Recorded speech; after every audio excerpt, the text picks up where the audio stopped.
We are about to resume the Professor P. Ravindran session. The delegates kindly join us in the old auditorium.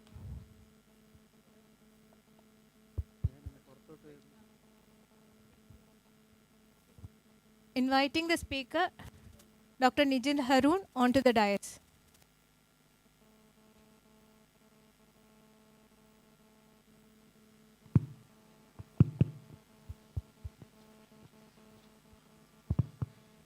So good afternoon. So we will start with the post-lunch session.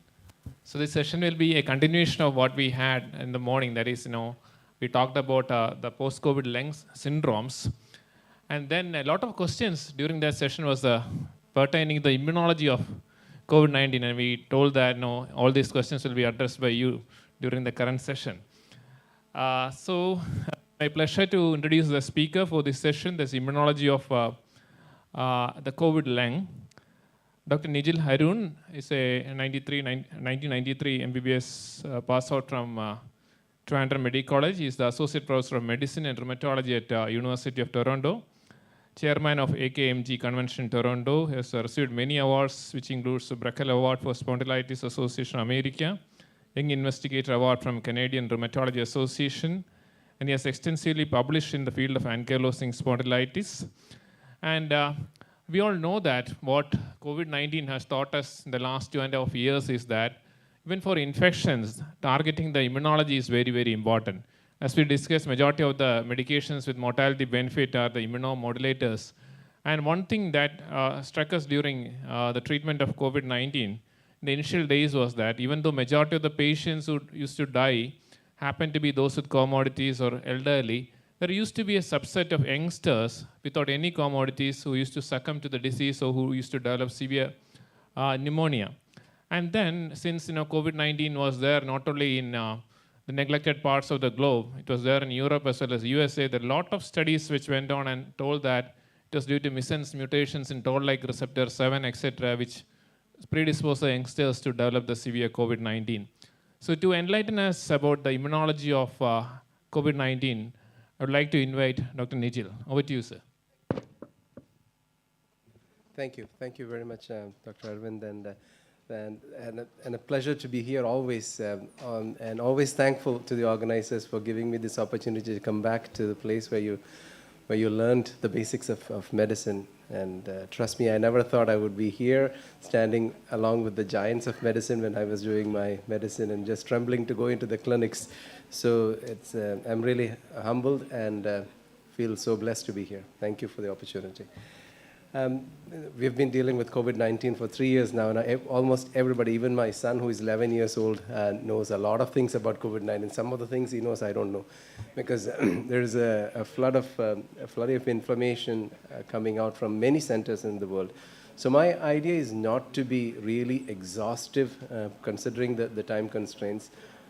It's just to give you a few snippets here and there, which I thought were interesting. And we'll end up with a focus on lung, but we'll start with maybe a few introductory thoughts on the immunopathogenesis of COVID-19. And hopefully, if we have time for discussion, we will try to bring all the concepts together. So this is very familiar for all of us, and when it comes to immunopathogenesis, it is the spike protein that is most interesting for all of us. Although there are immune responses to different parts of the actual virus, but it's the spike protein that is really of interest to us, and we will see, and we all know why.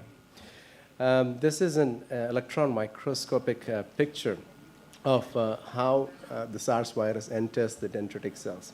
You can see very well how the virus particle goes to the surface of the cell, and then over a period of time it gets into endosomes. And now we know that you don't really need an endosomal pathway to get in. It can get in without being through an endosome. A direct invasion is also possible. You can see the viral particles within the cell very clearly. So these were very early days of our understanding. And we realized that the spike protein connects with the ACE2 receptors as the binding molecule, and then we need a protease. Once the binding happens, we need a protease that helps cleaving this 1S2 site so that the virus can actually enter it. And our earliest understanding also was that TMPRSS2 was the protease, but now we know that there are TMPRSS2 independent pathways to get in. Furin is a good example. Another important molecule that may be important is cathepsin, which helps in the spread of virus from one cell to the other. So a lot of progress has been made there. The other interesting thing also which we noticed very early on is the humoral immune response to COVID was not like most other infections that we see. We usually see an early on IgM response to a viral infection or a bacterial infection. A little bit of time passes, and then the T cells get activated through the CD40 ligand interaction, and then the class switching happens to IgG. And with the IgG, our stronger antibodies, they're much more helpful for us in protection against further spread and in further infections. As opposed to, if you look at this figure, you'll see that IgM and IgG responses start on almost very similar timelines. And if you look at, if we take a large cohort of patients, a large bulk of patients would have IgM and IgG coinciding.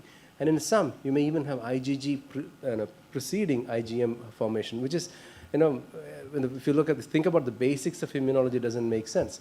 But what is immunology other than just a rearrangement of a few small genetic components? So perhaps SARS-CoV-2 is driving a recombination in a way that IgG comes up earlier than IgGM. So that's another interesting observation that we have seen very early on itself. And as Dr. Arvind was alluding to earlier, one of the major features of SARS-CoV-2 infection is that the severe complications and mortality are not primarily due to direct viral invasion of cells, but rather due to our own immune responses that go overboard, and in the process of trying to protect us actually ends up being detrimental. And we had these 4 different stages, and these 4 different stages are very closely associated with the immune processes that are happening in our body. And as you can see here very clearly, the mild and moderate symptom phase is when the virus actually enters. When you go into the severe symptom phase, you will see that the primary, the Th1 responses, the interferon responses are actually lower when it gets to severe manifestations, which is not what you would expect with a viral infection. You want the body to pump out a lot of interferons to get rid of the virus. But here, when the patients have severe symptoms, you have lower interferon levels. You see a lot of chemokines being pushed out. The chemokines are key for bringing in all the immune cells into the target tissues. And here, in fact, these immune cells may actually be detrimental, causing end organ damage. And finally, you will see that the balance that we see early on in the immune cells. So very early on, you see lymphopenia. T cells are decreased. B lymphocytes have a relative decrease in numbers, but you see that the mononuclear components, the monocytes and the macrophages, are higher. But over a period of time, what you see is that the T cells get specifically activated, and you start seeing an increase in Th1 and Th17 cells, leading to an overproduction of interleukin-1, interleukin-6, and TNF. And we know that these are target cytokines that we use for treatment. We already had the session on treatment, so all of that was discussed. So these are the cytokines that have been identified to be elevated, and you will notice that most of them are well-known markers of inflammation: IP10, MCP1, TNF-alpha, IL-6, and IL-2. So these are the early laboratory findings. I won't take any time here, but these are things that we know. But for severe disease, we know that there are some components that we can use very early on to identify patients who may go on to severe disease. Lymphopenia and neutrophilia may be one factor, but still one of the most important factors appears to be D-dimer elevation and lymphopenia, again coming to the lymphocyte decrease. Later on, we'll talk about a little bit about how the lymphopenia happens. D-dimers, this is just an example of D-dimer being very closely correlated with mortality in COVID-19. And finally, again, Dr. Arvind already mentioned that one of the earliest findings was that comorbidities are really important when it comes to mortality and severe disease. So with all of these observations, there were very early hypotheses on what is actually happening in the body. How is it that COVID-19 is so different from SARS-CoV-1 and other viral infections? And we have all arms of the immune system being involved here, right from antigen presentation, cellular immunity, and humoral immunity, all being different from what we have known as normal viral responses in the body. One of my earliest, I'm primarily a rheumatologist, so one of my earliest striking things from SARS-CoV-2 presentation was the distribution of the SARS-CoV-2 pneumonia patches. They happen to be very subpleural, and there's a lot of interstitial changes that can happen in these patients, but very severe lung involvement out of proportion to the kind of X-ray changes that we see. And this was very, very closely mimicking a kind of myositis that we see in our clinics. It is a more recently identified kind of inflammatory myositis. And that myositis it manifests as dermatomyositis because there are dermatological manifestations. But the key thing is that it's associated with an antibody against MDA5. So melanin differentiation antigen 5. And I was thinking, how could it be possible that there is such a striking similarity between these two? And interestingly, this MDA5-associated myositis also does not behave like usual myositis. In MDA5-associated myositis, you can have normal CK levels. You may not have actual muscle weakness, but you have a lot of interstitial lung disease with subpleural patches, as you see in the CT scans here, very similar to what you see with COVID-19. And you can have cytokine storms also with MDA5. And the skin lesions, actually what you see in anti-MDA5 disease is more like a vasculopathy or vasculitic-like lesions, again, similar to what you may see with skin lesions of SARS-CoV-2. And this is just from a case series. I just wanted to show you some of the features that you may see with anti-MDA5. And here are the subpleural opacities that you see with MDA5. You can see in the antelix, you can see nodular lesions, a lot of skin lesions, the typical vasculopathy associated ulcerations that you can see. Another example where you can see a dermatomyositis like periocular rash, you can see, along with the dermatomyositis like rash and along with atypical rashes. So interesting thing is that MDA5 is actually a pattern recognition receptor. So we talked about toll-like receptors, and now earlier on TLR7 was considered to be an important factor that may be determining the pathogenesis of SARS-CoV-2. We all know about toll-like receptors. Toll-like receptors are membrane-bound pattern recognition receptors. You have TLR4 on the surface, then you have all the TLR3, 7, and 6 in the endosomal compartment. So once the virus particles get inside, the virus particles are detected by TLR7. The cell produces a lot of cytokine response. You get rid of the virus, and that's how we are protected by an innate immune mechanism. Now, apart from these membrane-bound pattern recognition receptors, you also have cytoplasmic pattern recognition receptors. RIG1 is well known. Another one I'm sure you all know is STING.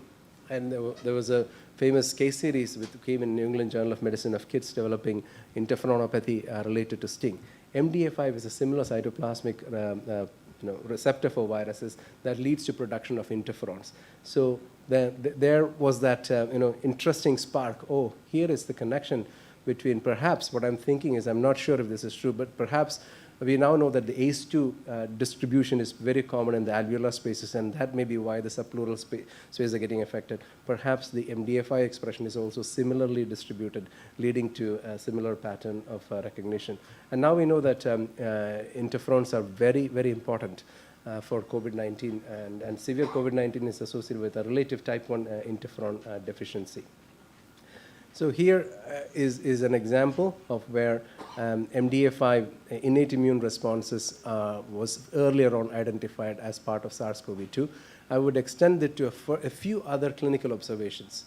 So I was just trying to find out if there have been reports of myositis in SARS-CoV-2 patients.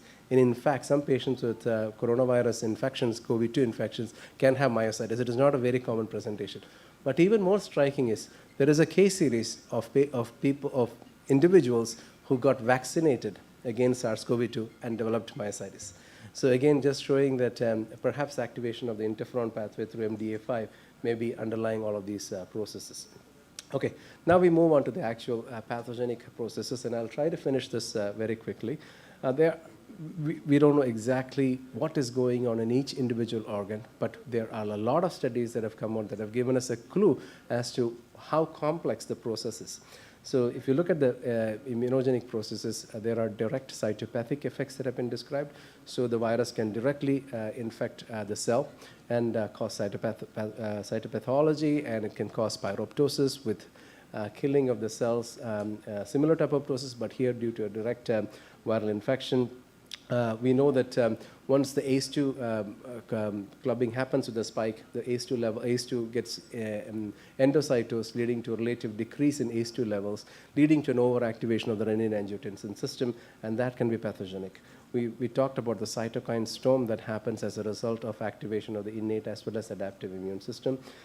Interestingly, there is a lot of autoinflammation and autoimmune responses that have been triggered as a result of SARS-CoV-2, and I have a slide on that, so I'll leave it for that.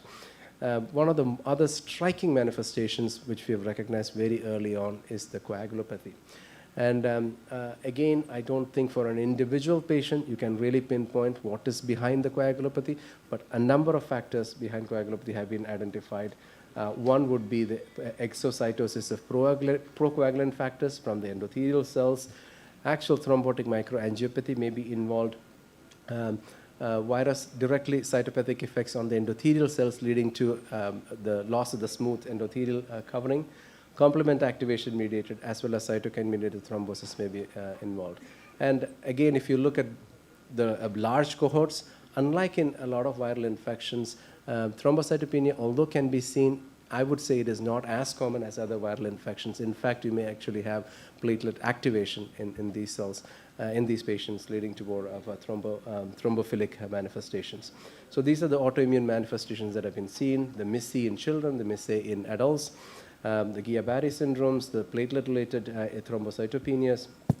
We can have an SLE-like manifestation along as with many other viral infections like EBV.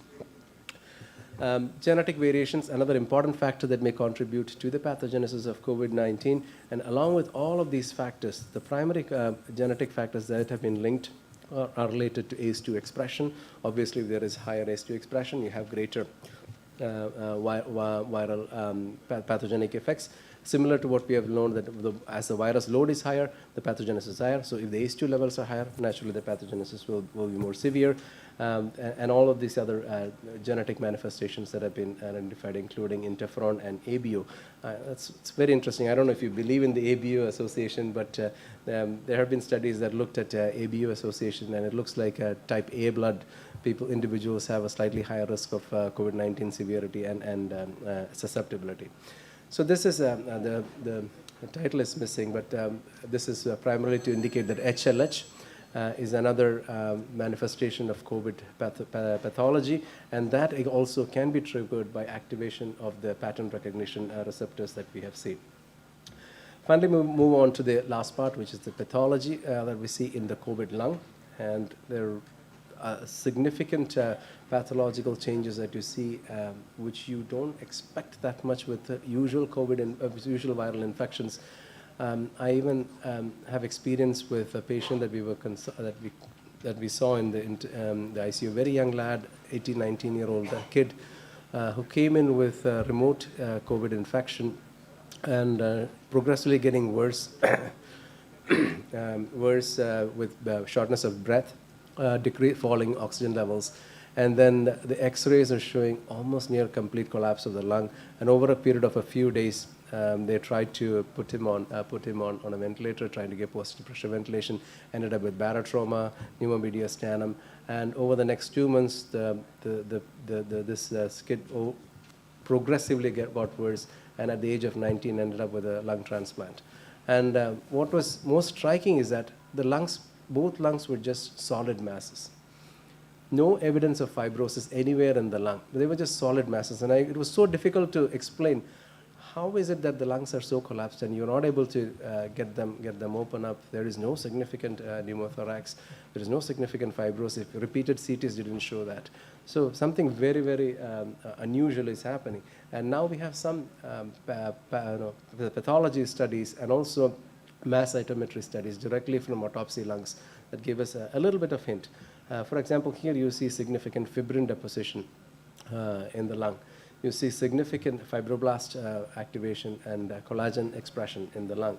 You see a lot of immune cell infiltrates here, and it's primarily a lymphoplasmacytic infiltrate that you see, and also you can see thrombosis. So all the processes that we have discussed before are happening within the lung tissue itself, of which thrombosis is an important part. That plays a role in the pathogenesis. Apart from the lung, there is DVT that you can see. Patients can end up with peripheral vascular thrombosis leading to gangrene. You can also have neurological manifestations as a result of these thrombotic manifestations. The leading proposed mechanism, as I've mentioned, is still vascular endothelial dysfunction, hyperinflammation, and hypercoagulability. The other mechanism that was proposed earlier on, I didn't really catch a lot of attention from a lot of people, but still I believe there is still some sense in thinking about this. So we know that the renin-angiotensin system, ACE2 plays a significant role in converting the angiotensin 2 to angiotensin 7 and 9 amino acid breakdown products, which are more vasodilatory. So if you have low ACE2 levels, you have a more prothrombotic and vasoconstriction effect. So that makes very good sense in my mind. Okay. The immune abnormalities that you've seen in the lung that are correlated with a bad lung disease, and this comes from dysregulated myeloid cell compartments. And here you can see a study where CyTOF, single cell RNA sequencing, using two techniques, the 10x and the Rhapsody system, and flow cytometry were combined. So a multi-omics kind of a study. And these are more recent studies that have come out, giving us a better idea on what exactly is happening. And you can see that in the milder COVID lung patients, they have active CD14 monocytes. But when it comes to the severe disease, you have emergency myelopoiesis. You actually have neutrophils, a lot of netosis. You have early forms of neutrophils being pumped out of the bone marrow. And these neutrophils, usually neutrophils are helpful for us in protecting us. But when there is emergency myelopoiesis, these early neutrophils may even be immunosuppressive. So instead of protecting us, they are suppressing our own immune system and leading to worse lung disease. And also the monocytes are dysfunctional. They're not functioning properly with cytokine release or with proper antigen presentation. Single cell studies, and again, I won't go into details, but this is just to show that techniques have really helped us in understanding the pathogenesis of COVID-19, as with many other diseases. And in this single cell study, what was done is that lung tissues are broken down, and you can actually study what is happening within each single cell. And as you can read very easily, and I'm not going to go through each of these points, ACE2 expression, and this was what I was saying earlier, ACE2 expression is very closely correlated with the expression of the TMPRSS2 within cells, and you can very closely see that it is found in epithelial cells, it is found in the lining of bronchial cells, and that is why the lung is a primary target for SARS-CoV-2. This data comes from a meta-analysis of 31 lung studies. So it's a very large study looking at 31 studies, and this is what essentially they have found out. So the secretory molecules, the secretory cells, the multiciliated cells, the basal cells in the gut, these are the highest cells expressing ACE2 levels. In the lung, it is the 81, 82 cells, and also the bronchial lining cells that are the highest expressors of ACE2 levels, showing that they are susceptible for SARS-CoV-2. And there are also large atlases of COVID lung now available, and this is just an example to show you. And this is from a rapid autopsy program. Again, this just comes to Mohan and Kundamil sir. We were discussing yesterday how teams can come together and help us study.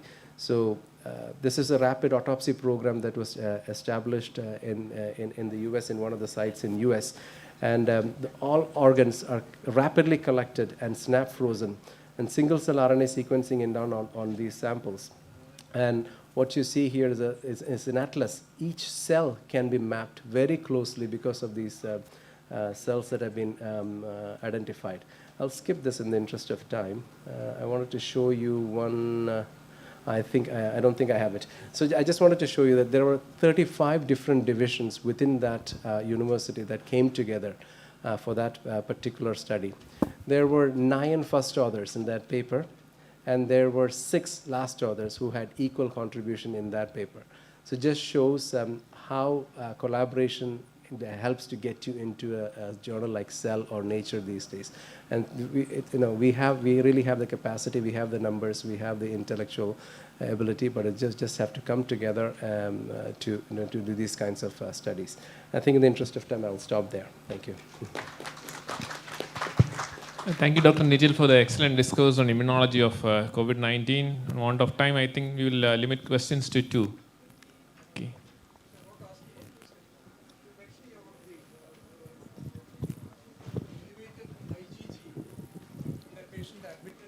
That may be possibly due to an asymptomatic infection that he had prior. That's possible. There are cross-reactive. That was one of the early theories. Antigen-mediated cytotoxicity, antigen-dependent enhancement (ADE) is one of the early, reasons for increased mortality in COVID-19. But I don't think that has really stood the test of time. Yes, we have had multiple other coronaviruses in the past, but these IgGs are more specific for SARS-CoV-2. So I'm not sure, is it because of early asymptomatic, because this was seen in very first phases of the pandemic itself. So unless we fail to recognize the pandemic before that. Yeah. The cause of the lymphopenia and the increased neutrophils, neutrophil rise is just compensatory. Lymphopenia is due to the T cell activation. So early on you see T lymphopenia and B lymphopenia because of direct viral invasion. Direct viral invasion and pyroptosis. The T cells die because of that. Sir. Is there any consensus regarding the length of anticoagulation treatment if there is a thromboembolism in the US? I don't think. We have it at 3 months, and if they have a severe pulmonary embolism, we continue for another 1 or 2 months. Yeah, I don't think unless it is driven primarily by the comorbidities and other history. I don't think for each individual patient you will have to individualize it. I think the 3 months would be the general one, but it's not applicable to all. Yes, please. See, the ACE receptor presence or expression is highest in both the lungs and the kidneys. Yes. But we don't see that much of involvement of the kidneys in COVID as much as the lung. Is there any reason for that? So earlier on, I've read reports of renal involvement early on, and that was surprising to me because I was thinking, where is the exposure coming from? I think the reason why the lungs are involved is primarily because of the exposure, but of course through bacteremia, viremia, the virus can approach there. I also thought that earlier on the renal involvement is because of either hypotension or mediated by medications. But now we know that direct viral invasion of tubular cells have been documented in autopsy studies.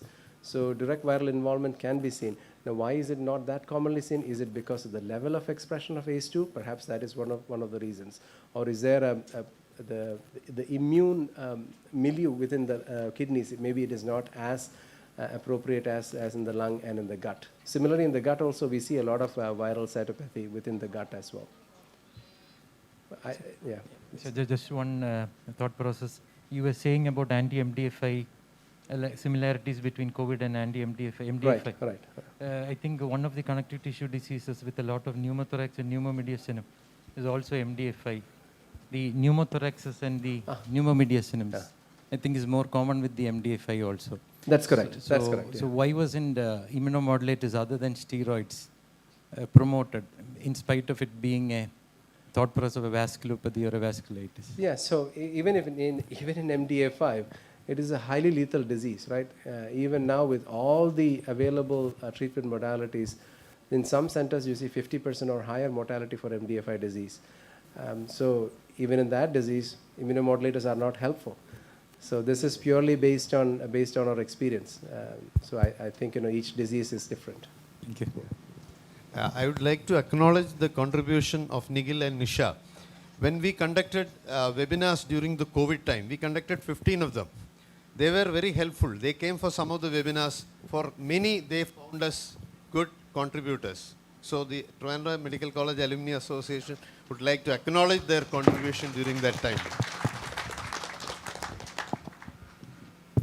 Thank you very much for the excellent session. Thank you.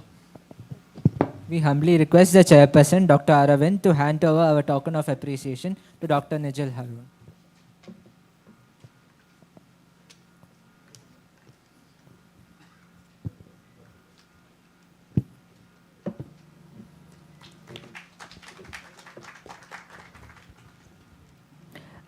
Delegates, please note, a vehicle of number KL01BY5070 is parked in a way causing traffic inconvenience. We request the owner of the vehicle to remove the same. The number is KL01BY5070. Now, we'll be having a session on aging rusty pipes, calcium score lipids, and heart diseases. We invite Professor Dr. Venugopal K to chair the session.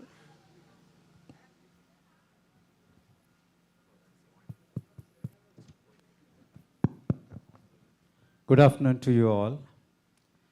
I would like to thank the Alumni Association for having given me this chance to chair this session. There are two functions of the chairperson. One is a more pleasant job of introducing the speaker. The other is to introduce a subject. I'll just touch upon the subject and then go to that more pleasant job subsequently. Doctor, we have atherosclerotic cardiovascular disease or any vascular disease is probably just because the COVID came, the importance of this vascular disease came down a little. But still, it is the leading cause of death all over the world. And we need to understand the pathophysiology and the treatment modalities that are emerging in this field, especially because you find a lot of youngsters suddenly passing away during their gym or their public performances. All this is now generating a lot of interest. So we need to understand the basic mechanisms of why all this is happening and how we can prevent. The next part of this thing is to introduce Dr. Najib, who has been my student for the last 30 years probably. We started together in Alleppey. Then we belonged to the same alumni of the Sri Chitra Institute. I was the second batch. Najib came much later. And the third interesting thing about Najib and me is that we both took the fellowship of the American College of Cardiology standing next to each other in 2008, 2009. So there are a lot of personal interactions between me and Najib. And he's one of the brightest postgraduates I've ever come across. Not only bright, but he is also an inquisitive nature. The moment you finish a presentation, you find Najib getting up and asking some questions, some of them which as a speaker you may find it difficult to answer. The only other person whom I can compare here is Dr. Thomas Titus. So I think with this introduction, I would now invite Dr. Najib. You can just see his credentials here, and he is currently in Cleveland Clinic looking after the director of the. He basically switched from clinical cardiology to electrophysiology, and that is his passion. So with all this introduction, let me invite Dr. Najib for your presentation. I'm sure it will be eye-opener. Thank you, Najib. Thank you very much, sir. You actually really introduced me to cardiology. As you really said, we remember the times that we spent in the ICU of Alleppey Medical College. Thankful for holding my hand in this wonderful field, and thank you for the Trivandrum Medical College Alumni Association. We started thrombolytic therapy here back in 1988. It's a long story at that time. 86 you good, and that's the project that we started. It's a long story. Shiva knows it very well. It is always, such a proud moment for me to come back to this august audience. I thank the Alumni Association, Dr. John Panikar, Vasudevan sir, for inviting me and giving this opportunity. So we are talking about this aging rusty pipes. So this is the pipe supply, the plumbing work. We may think that of a third world country, but no. This is actually in Detroit, Michigan, in actually United States.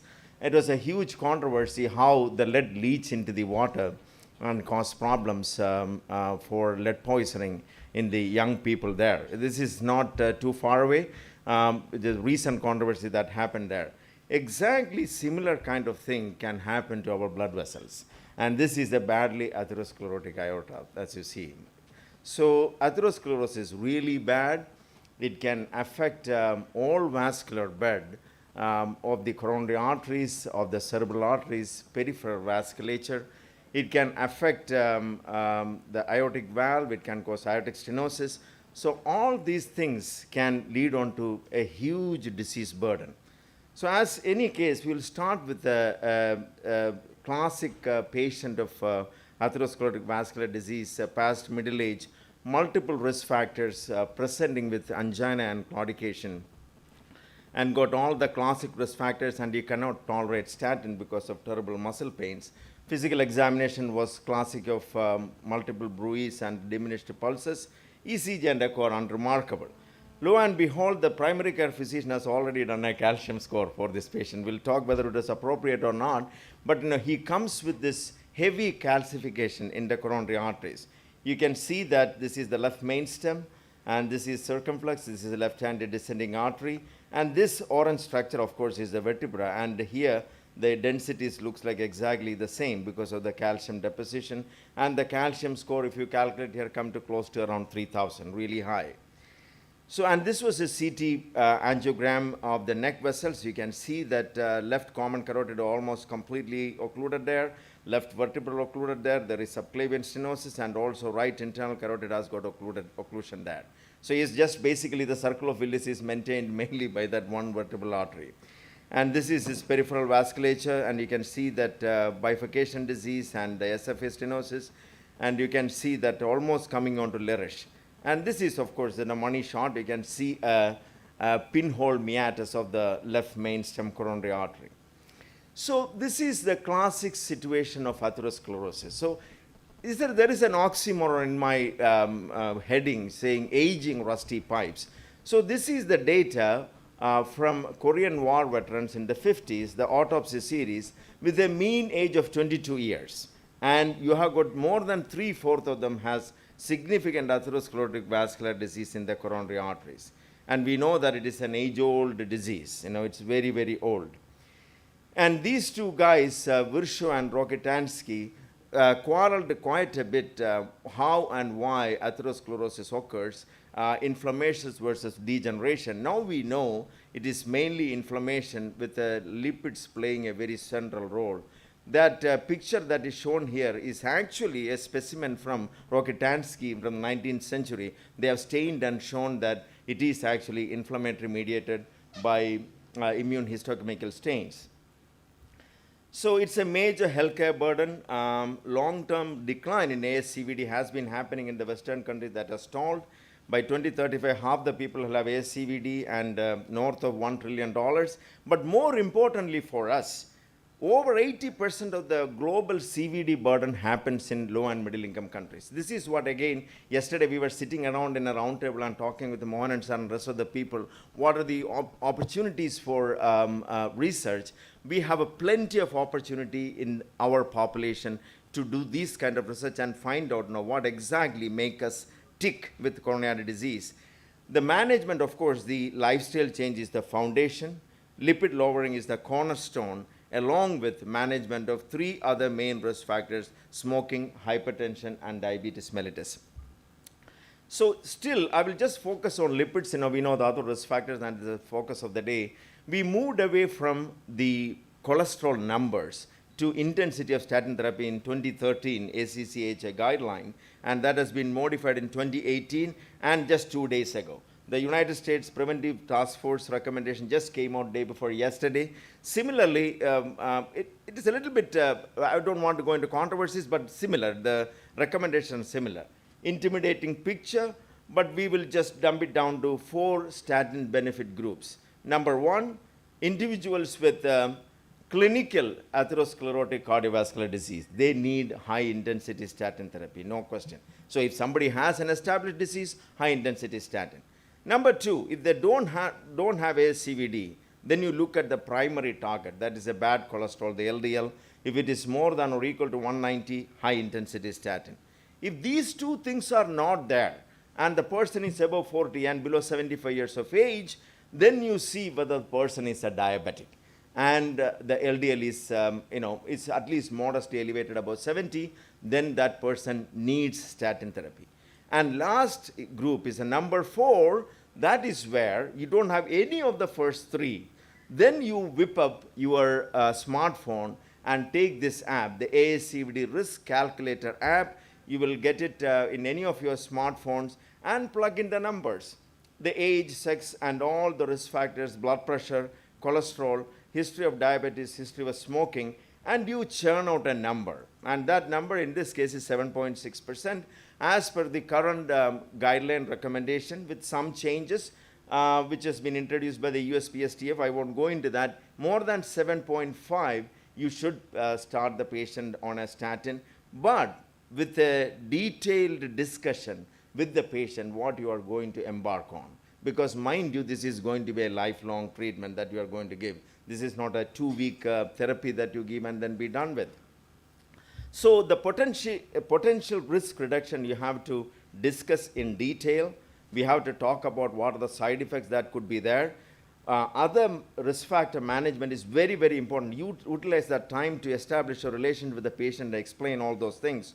And still, the decision is not very clear. Then you have other means like calcium score or high sensitivity CRP or angle Beckel index or carotid intermedial thickness. All these things you can utilize if the person's risk profile is just below 7.5. You don't know whether to start statin. You do bring in all the other things into the picture, including family history, and then make a decision in discussion with the patient whether he should be put on a long-term statin therapy or not. So the calcium score is a very objective thing in this tool.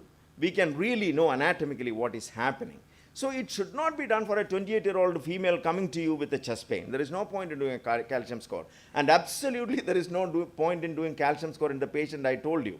Is multiple risk factors, classic symptom, there is no point in doing calcium score. So you should do calcium score in people who are intermediate risk, you're not very sure, and then you can start the patient on appropriate lipid lowering therapy. And the gradation of calcium score will be, 0 is normal. Of course, below 100 is low risk. 100 to 400 is moderate. Above 400, there is a risk of significant atherosclerotic vascular disease in that person, and you have to be more aggressive with them. Now, take a calcium score separately from the conventional risk factors. So you take about this, again, 65-year-old man who has got a high calcium score but no risk factors. On the other hand, you have got another 65-year-old man who has got multiple risk factors but 0 calcium score. How are they going to fare? And this was actually done as a population study from UCLA, Budoff and all.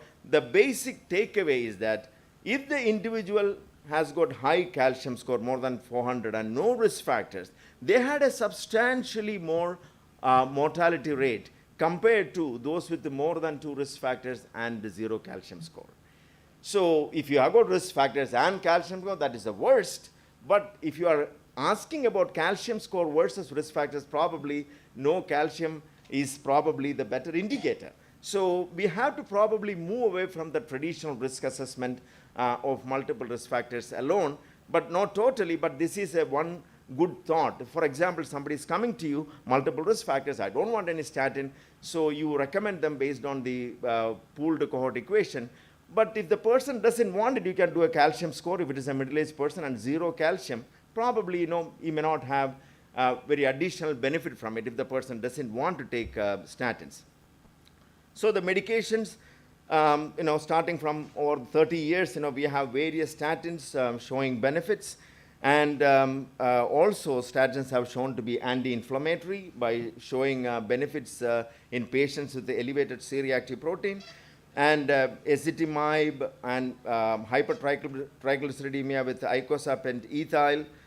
And this is a new enzymatic preparation, that is bempedoic acid, which is an enzyme, ATP citrate lyase that upstream to the HMG coenzyme A reductase, that is actually statins. All these are newer medications that will help us reduce cholesterol. But whether we have outcome benefit, that is an important question that we have now with ezetimibe only, after almost 30 years of no statin, other than statin, we didn't have any other medications actually. So anti-inflammatory drug, canakinumab, is another one that has shown to have some improvement, but it is not being used clinically. I'm just mentioning this because there's a lot of discussion about chelation therapy. I'm just mentioning there is no guideline recommendation for chelation therapy. It has shown some benefit in patients who are diabetic with the prior myocardial infarction, but ACC/AHA has not taken any position. There is a TAG2 trial is going on. Once the results out, only something will be told about that. The most important development that has happened in the past decade in clinical practice of lipid management is PCSK9 inhibitors. This monoclonal antibody, that is Paul Ehrlich, who got the Nobel Prize for immunology. We are talking about immunology here, so you can see on the left-hand side LDL receptors on the surface of hepatocytes. They actually get degraded by the PCSK9 enzyme. LDL cannot enter, cholesterol goes up, and you inhibit that enzyme, everything looks very good. Excellent results by Fourier trial, that is Evolocumab, Repatha, it is available in India also now. Alirocumab, both these things reduce cholesterol very significantly, and also it reduces outcomes. This is a newer one. This is lipase inhibition, angiopoietin-like 3 factor. So that is called evinacumab. And these trials have now focused on to the real villain in atherosclerotic vascular disease, that is Lp(a). So Lp(a) is the cornerstone and it's a real villain in multiple pathways through thrombogenesis and atherogenesis. It is a very, very highly atherogenic lipoprotein. It's an LDL moiety attached to ApoA to a disulfide link. Both Repatha and alirocumab, the PCSK9 inhibitors, reduce the levels of Lp(a), and through which it reduces the outcomes. It is very important for South Asians like us. So there is a lot of trials going on with the nice names like Masala, Sathi, Sath. Why in Asians there is increased risk of atherosclerotic vascular disease in the heart trial by Salim Yusuf, and it was known for a long time from Dr. Inas from 1992.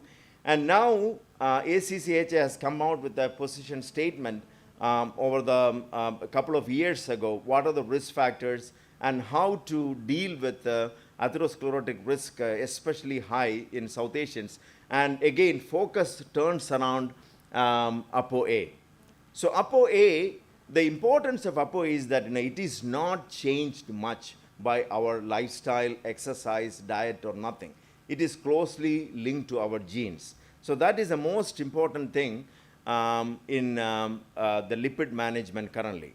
So the Lpa, the high Lpa, South Asians in many studies have shown have relatively higher Lpa levels compared to the rest of the population. And there are some controversies regarding that. Some people say no. But by and large, the majority opinion is that Lpa is actually probably higher in South Asian population, and which is actually through which it mediates our unique susceptibility to atherosclerotic vascular disease. So this genetic variant study clearly showed that Lpa variants are associated with the high Lp(a), and that increases the risk of coronary disease.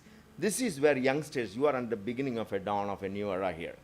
And I really envy you how you will be practicing medicine coming into the next decade of cardiovascular disease. So this is in 1998, Craig Mello from University of Massachusetts and Andrew Fire from Stanford discovered the short interfering RNA, and they got the Nobel Prize in 2006 for that.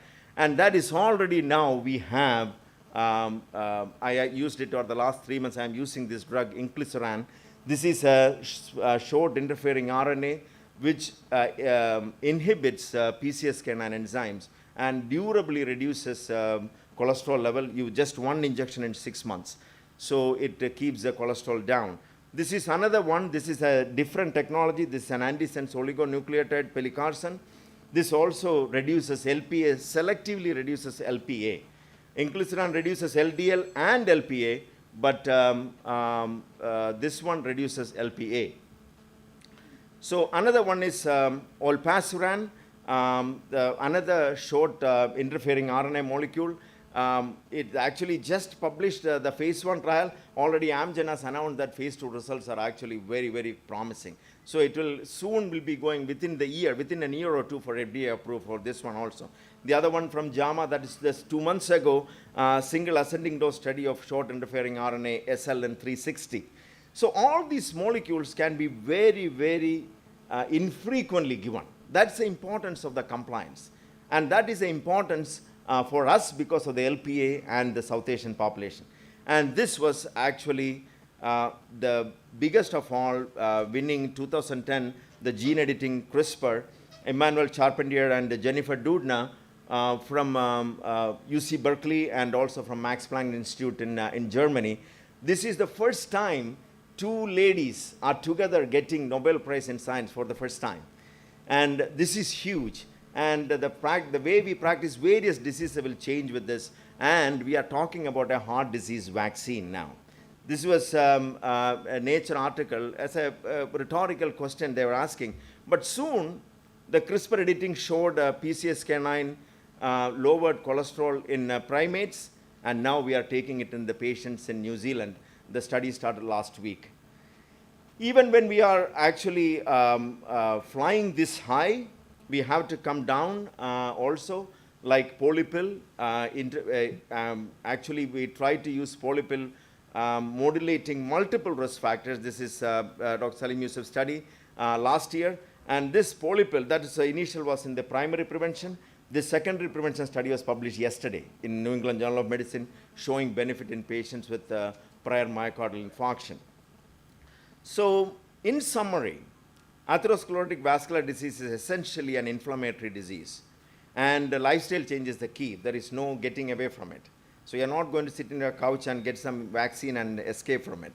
So, statins are the mainstay, and other agents, PCSK9 is already here, and spectacular genetic manipulations are already emerging, especially targeting LPA. Comprehensive approach is exceedingly important. I will just come back to our patient finally. So this patient, of course, was a very high risk for surgery. He had a balloon and stent into the mainstem, and he's on PCSK9 inhibitors, and he's doing quite well without any stroke or anything. And that one vessel is taking care of his cerebral circulation as well as peripheral vasculature. No problems in 3 years. Doing very well. Thank you so much for the opportunity. Thank you very much, sir. Thank you, Najib, for an excellent presentation and taking us through the various therapeutic options that are available to us now. Earlier, with dyslipidemias, we only had statins, and we never identified even though we identified lipoprotein little a. I think the first time I started hearing about lipoprotein little a was when Dr. Enas came down. The first study that Enas presented, where he showed that the South Asians in the US had a much higher prevalence of coronary artery disease. And that paved the way for this thing. And then he clearly said that lipoprotein little a was the villain. But unfortunately, we never had any drugs specifically targeting lipoprotein little a, and we are only targeting with statins. So I think these are all new developments. The other thing, what you said is the vaccine. Probably if you can develop a vaccine, that may also go a long way to prevent. What we need to understand is prevention and not treatment is the way forward. Correct. For atherosclerotic vascular disease. There is no other way. I think any questions from the audience, any comments or questions from the audience?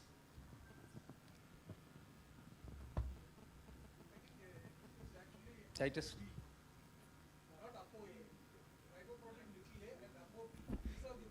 No.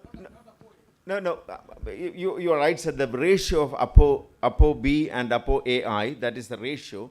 And ApoA in itself is also a strongly atherogenic if you look at the molecular mechanisms, how it acts. It's a clinical association of ApoB and ApoAI ratio that is important. But if you mechanistically, if you look at it, it's ApoA is very, very important. And the vaccine, it's not actually a vaccine. This is just once in a lifetime infusion of CRISPR. That once in a lifetime infusion will actually fix the cholesterol levels. So that's what Shekhar Kadiresan, actually the Varu Therapeutics CEO, he was a cardiologist, Mass General, is proposing. It is why I said this thing, and even though it looks very high funda for us, if we can bring it actually, if we look at the compliance, our population, if you can think about something that we can affordable and give it to the population just once, and it will be huge. So that is where we want our youngsters molecular mechanism to develop, and then we can give it in a affordable fashion to all of us.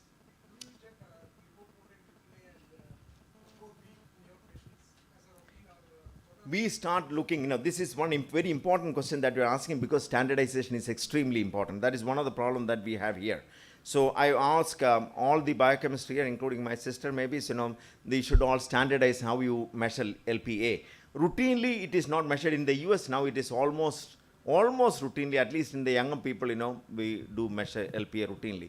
The reason, as I said, there is nothing to do. What you do after looking at it? There is nothing to do. But now we have. Now, and things will be changing, very dramatically changing. I think the last comment, yes. Sir, just one question. Thank you, sir, for that talk. We are prescribing, a lot of doctors, including me, are prescribing vitamin D left and right without even checking the vitamin D levels. So no data for absolutely no data. Absolutely no data. No data that they prospect. No, nothing. Excellent presentation. Thank you very much. Yeah. Now my question is that you said on statin therapy started. It is permanent and lifelong. Suppose I take statin and my cholesterol will be around 260 or so, and during a course of time, maybe after 6 months, it's coming down to 190,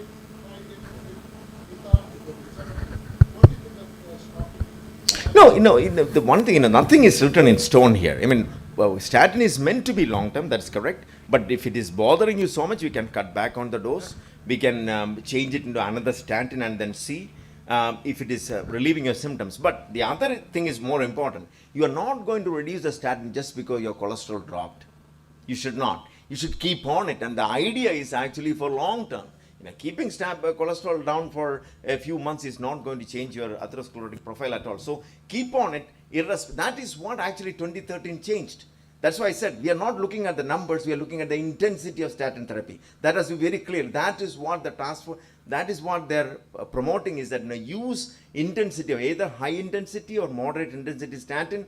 Use that initial, that 4 group I said to start the therapy and then maintain it. Depending upon the patient's tolerability, you may want to change it. That's a different thing, but not based on the cholesterol numbers. You want to, if at all, there are other guidelines to go more higher, adding other things, like all the things I said, but nothing to just pull back on the statin just based on the numbers alone. But based on symptom, you might do. Side effect, you may do. But other than that, just keep on it. That's what it is, yeah. Lastly, I am a surgeon, but I have seen that mostly we are blaming cholesterol unnecessarily. It is an essential brick of the bodybuilders. And when is the fact that 20% of only diet contributes? The rest is manufactured in liver. So what about all these diet restrictions? It's a big topic to talk about it. I know where it is coming from, especially the egg controversy and all. But it is very important. One thing I will just tell you: excessive cholesterol. Taking an egg a day, including yolk, it's not a problem. It's not a problem. But the thing is, excessive, it is a problem, and calories are more of a problem. Exactly. If you have higher calorie, that will get converted. So the egg controversy, I will just tell this much. If you take an egg a day, that's fine, but don't keep on eating egg. It is bad if you are going to take the egg yolk. Egg white, any amount you can take, no problem. Any amount of egg white you can take, no problems. Good luck. I just needed to say that just before concluding, the last sentence is all that Najib talked. I think Sri Shiva Shankaran will agree with me that the target population who should look at is from the age 25 to 35. Because there is no point the older age group going after all this. This is for the younger generation, because if you want to prevent cardiovascular disease or any vascular disease, you please start. Have your lipids checked, your blood pressure checked, and your lifestyle change from the age of 25. Not at the age of 45, 50. You look at Dr. Shiva Shankaran. Exactly. We missed this talk yesterday. No, that's true. No, I'm giving a general advice, because we always look at people who come with a established vascular disease. We need to change our ideas. We need to go back earlier and start preventing earlier. Yeah, exactly. I have one question. Dr. Najib, you said we are moving away from the treat to target approach in terms of LDL numbers. Can it be applied to patients with diabetes? Because our endocrine guidelines still... That's precisely, and I forgot that Nisha is here. So endocrine guidelines actually are more stricter. So they want it really low. I mean, the multiple high-risk patients, they want the LDL to be below 55. So what I meant to say was, we did not have, what will you give? If you give 80 milligram atorvastatin and still your LDL is high, previously, in 2013, we did not have. Now we have PCSK9. If it is above 70, you give PCSK9 to bring it below 70. For that, it is useful. So use the number to drive it down further. Don't use the number to release the, take off the pedal. That you don't do it. So if it is a high-risk person, use that actually to intensify a lipid-lowering therapy with the ones that that outcomes are changed. The ones that we know are actually the ones I mentioned about. Basically, it is LDL reduction by statins plus PCSK9 and little bit maybe ezetimibe and maybe icosapent and detail. But the big ticket items are these two. And endocrinologists it's extremely important in diabetics and those with the CKD and PAD. Yeah. The last sentence is the Lipid Association of India. For the Lipid Association of India, the target LDL for high risk, extremely high-risk patients is 30 milligram of LDL. It is far lower than what the Americans have said. Correct. So I just wanted to conclude with that. Thank you, Najib, for an excellent session. We all enjoyed it. Thank you. Thank you. Thank you. I mentioned, yeah. Yeah, yes, yes. Nextly told, yes. We request the chairperson to hand over the certificate of appreciation to the speaker, Dr. Najib Usman. We request Dr. Matthew Thomas to hand over a certificate of appreciation to the chairperson, Dr. Venugopal K.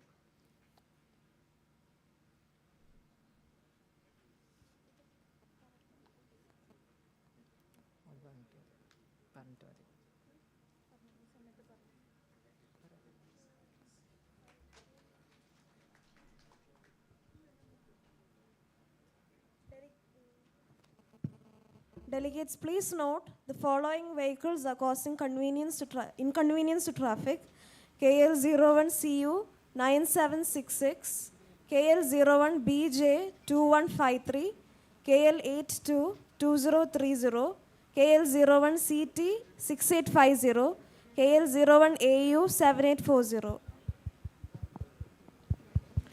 We are moving on to the next session, Professor Roy Charlie oration. The Professor Roy Charlie Award has been conferred to Professor Thomas Matthew. What does Professor Roy Charlie mean to Government Medical College Trivandrum?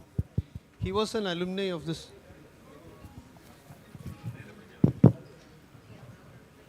He was an alumni of this college.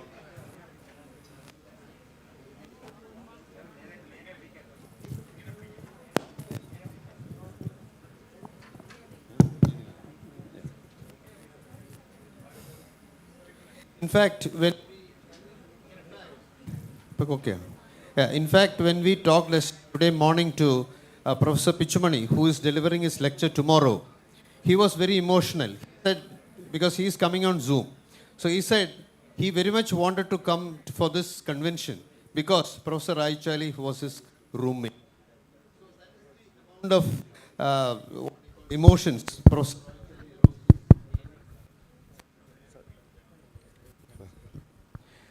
That's a degree of emotion Professor Roy Charlie has among his friends and colleagues. Second, our institutions, he was instrumental in having the first renal transplantation along with our orator, Professor Thomas Matthew, in 1986. Later, when we started renal transplant in Trivandrum, for the first 5 cases, he was here to mentor our professors to do that. So that is the amount of involvement Professor Roy Charlie has regarding government medical. And later in 2016, when we conducted an updates in transplantation along with our annual convention, he was very happy to come over and talk to us about outcomes of renal transplantation in various centers. So he compared the outcomes in various centers and gave us an excellent thing. And 2 years ago, he came and received the Distinguished Alumni Award. So that was he was always happy to come back to his alma mater, and so today we are now here to hear the oration in his name. We invite the Vice Chancellor, Dr. Mohanan Kundumal, Dr. M.K.C. Nair, the Chairpersons, Professor Kashi Vishweshwaran, and Professor Kim J. Maman onto the dais. We also request Dr. Thomas Matthew to come onto the stage.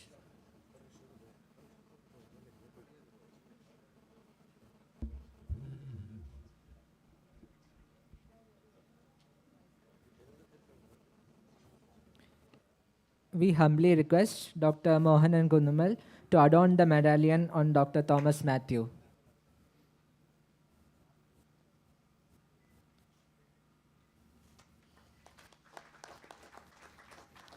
We request Dr. M.K.C. Nair to present the scroll.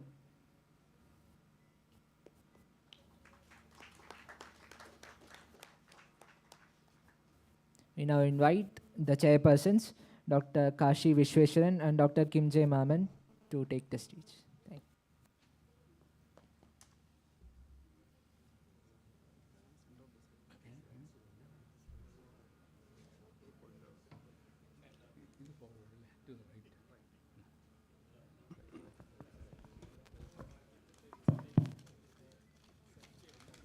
Good afternoon.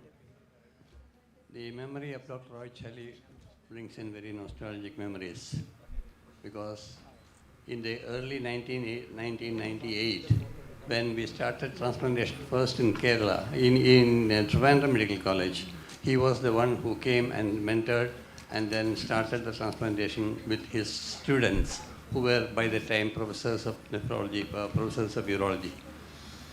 He had been here for about, he used to come on his own even after his retirement, and he refused to take any travel expenses or anything. He just came on his own, and those days we were only having the two types of cars, Ambassador and Fiat, and he used to come in his Ford, driving all the way night, and then he would come and do the transplantation and with a smiling face say, get back. I can never forget his smiling face and his interaction with all the juniors. Professor Roy Chally was born in 1937, I believe in Malaysia. Then he migrated and he did his schooling in Mulanturuthi near Ernakulam, did his MBBS from here 1960, MS also from here, and then MCH Urology in 1968 from All India Institute. I remember him as an undergraduate student for a short while, a few months he was in Kottayam, then he moved over to Calicut, set up the department, which has now become a very important department of urology in Calicut. He was later on in Baby Memorial Hospital, and I feel jealous of Thomas Matthew because he had such an excellent urologist to work with.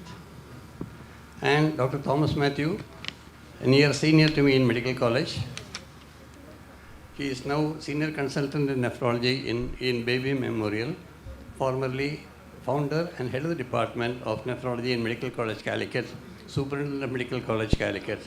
He is awarded a number of fellowships, as you can see from the slide here, FISN, FRCP, and Academic Excellence Award, Best Doctor Award of Kerala. In addition to that, he is a very good speaker, and the topic that he has chosen for this oration is the other side of kidney disease. We know only one side of the kidney disease, that is developing acute nephritis, acute renal failure, and recovering, or chronic kidney disease, going on to dialysis or transplantation. And knowing him very well over the last so many years, we don't know what he is going to really talk about. He is going to talk something surprising, and I would hand over to Kim for a few words. After that, Thomas Matthew will surprise us with this talk. Thank you.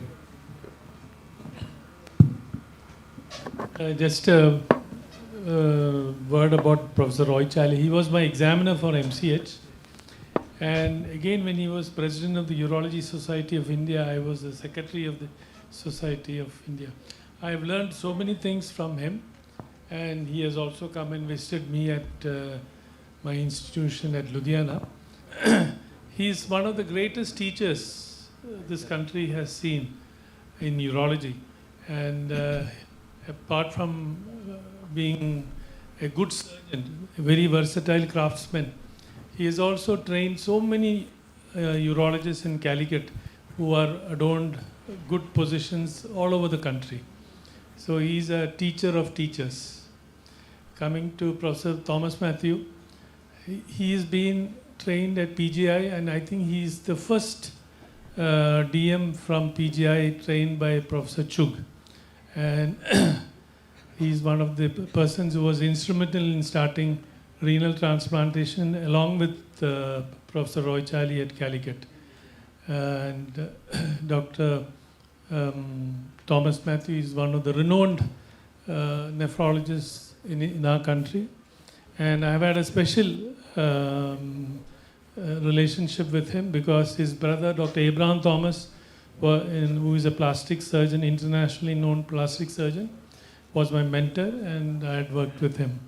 And I have met numerous occasions to meet and interact with Dr. Thomas Matthew. Over to Dr. Thomas Matthew, looking forward to a very brilliant oration. Thank you. Respected chairpersons, my real colleagues, Dr. Kashi, Dr. Kim, the distinguished guests in the audience, friends.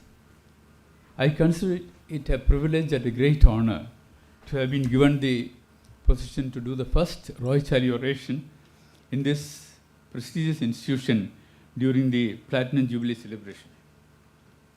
I really thank Dr. Panikar, Dr. Vasudevan, Dr. Indu for having selected me for this oration.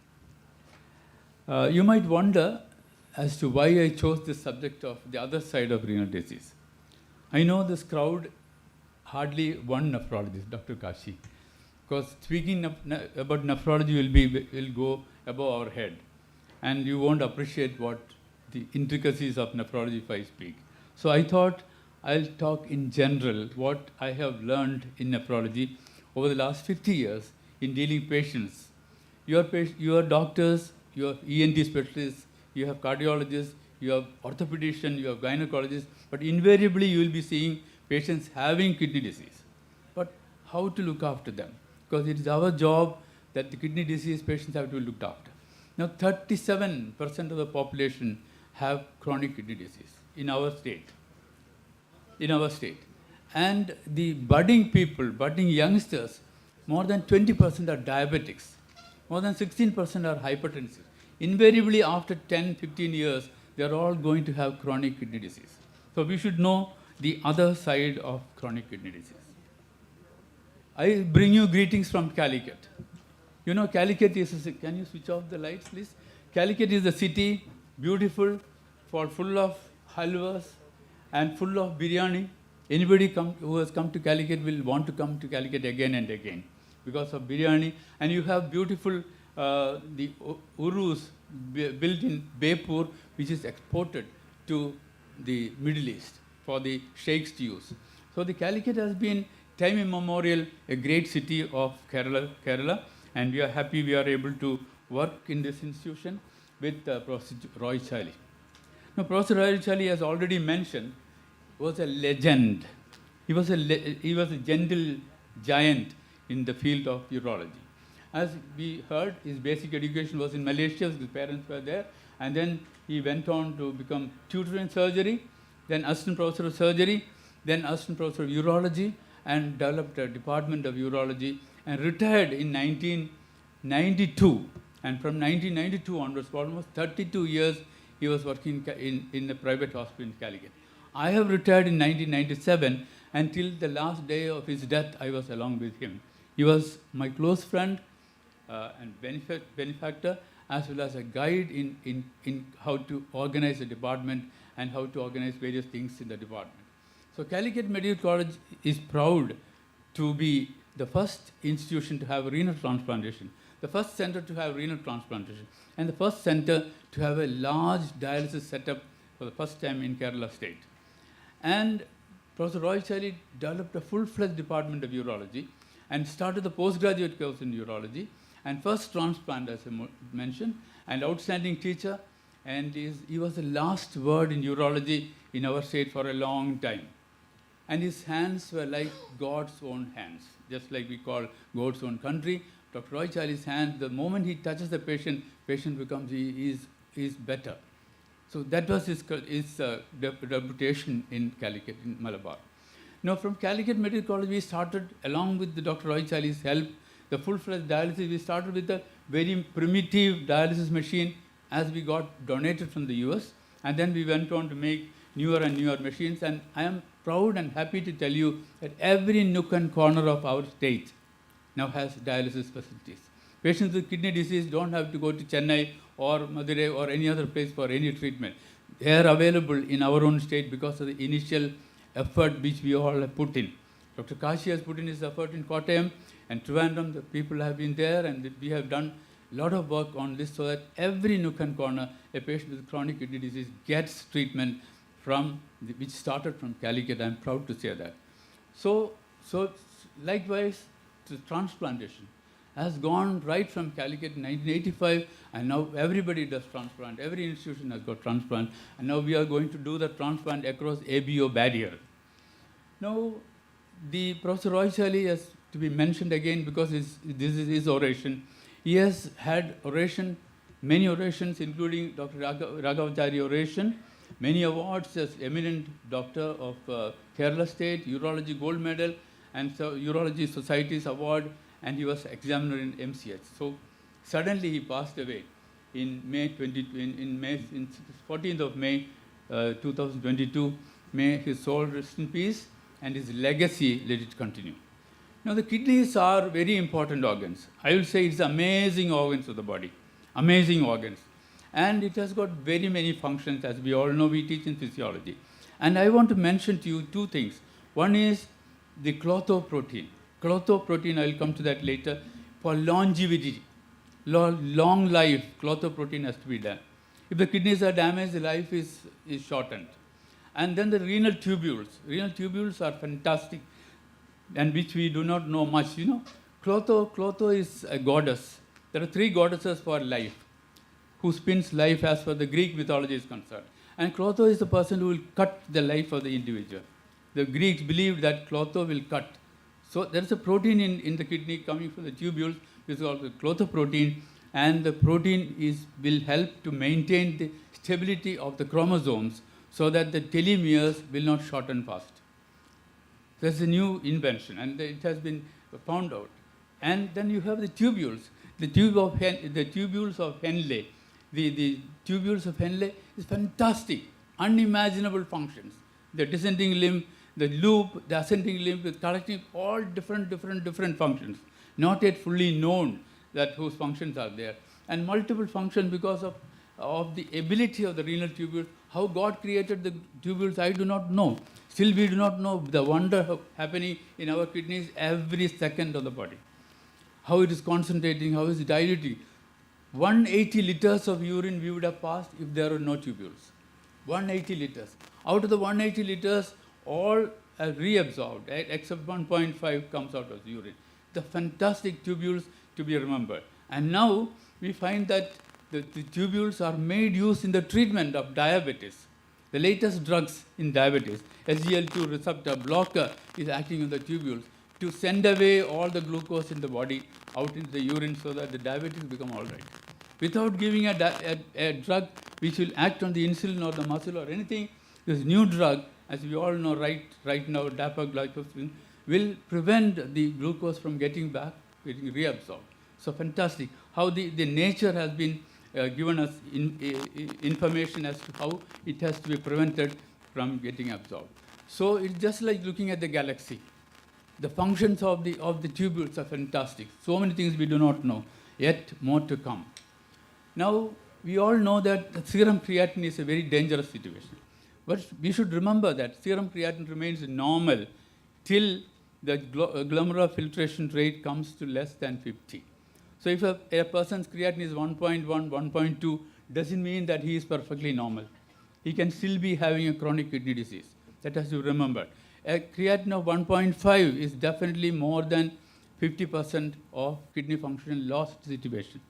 So patients coming to physicians for consultation from from the surgery department saying that this creatinine is slightly high. You must see that if it is slightly high, it is very bad for the individual. The drug has to be monitored and his treatment schedule has to be monitored.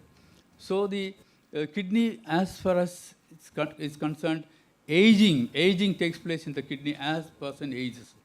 A person's age, suppose 75, his kidneys are also 75.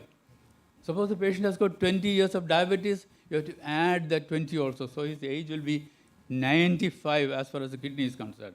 If they have got hypertension also, add those years also into the age of the individual. So it's another 20 years. That means more than 100 years for the kidney. The poor kidney is suffering because of diabetes and hypertension. So age is a very bad factor for the kidney. A person with 70 years having a creatinine of 1.7 doesn't mean that he has got a kidney disease, but his kidneys are aged. So you have to adjust the dose of many drugs. So it has to be remembered. So GFR in aging falls down as years go by. Glomerular filtration rate declines with age by approximately 1 ml per minute per square meter, beginning the third decade of life. At 70 years of age, the glomerular filtration is only 40, less than 40.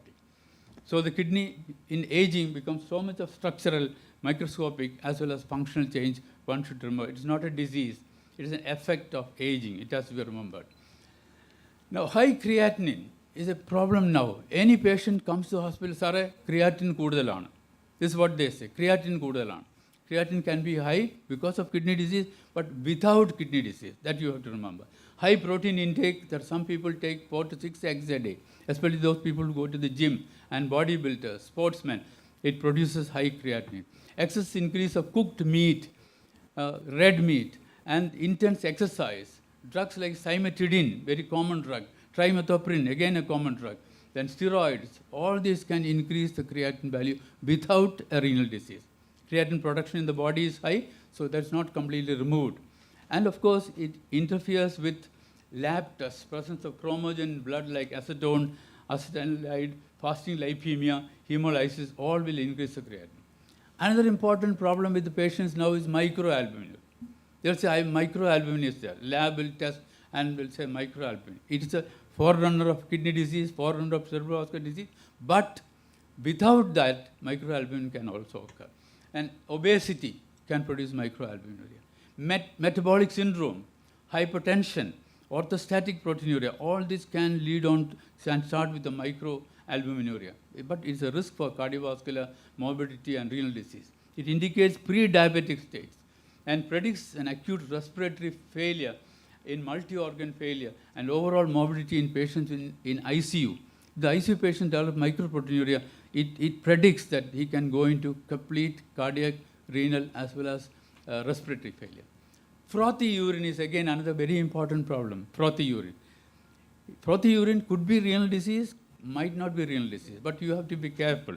But frothy urine can happen without kidney disease in a full bladder, and if the person voids very fast. A high-speed urine output will produce froth in the commode. And very concentrated urine also can produce froth. If there is a retrograde ejaculation, it can produce froth in the urine. Early onset of amyloidosis and intake of pyridium, intake of SGL2 receptor blocker. And it may be also a factor in the toilet. The toilet cleaning solution will have some soapy substance in that. If a person passes urine, always there will be froth in the urine. It's not renal disease. The cadmium toxicity, multiple myeloma, phospholipids, foam cells, and patients with cholestasis all can have froth in the urine. Now, another major problem which we are facing every day, every clinician, is obesity. Patient with obesity is a killer. Obesity is a silent killer like hypertension or diabetes.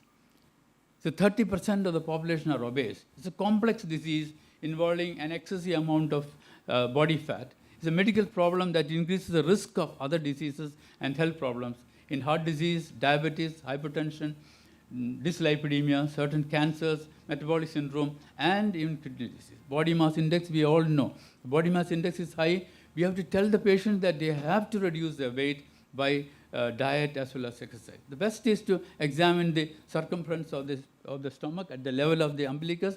With more than 90 is bad for the male, and more than 80 is bad for the female.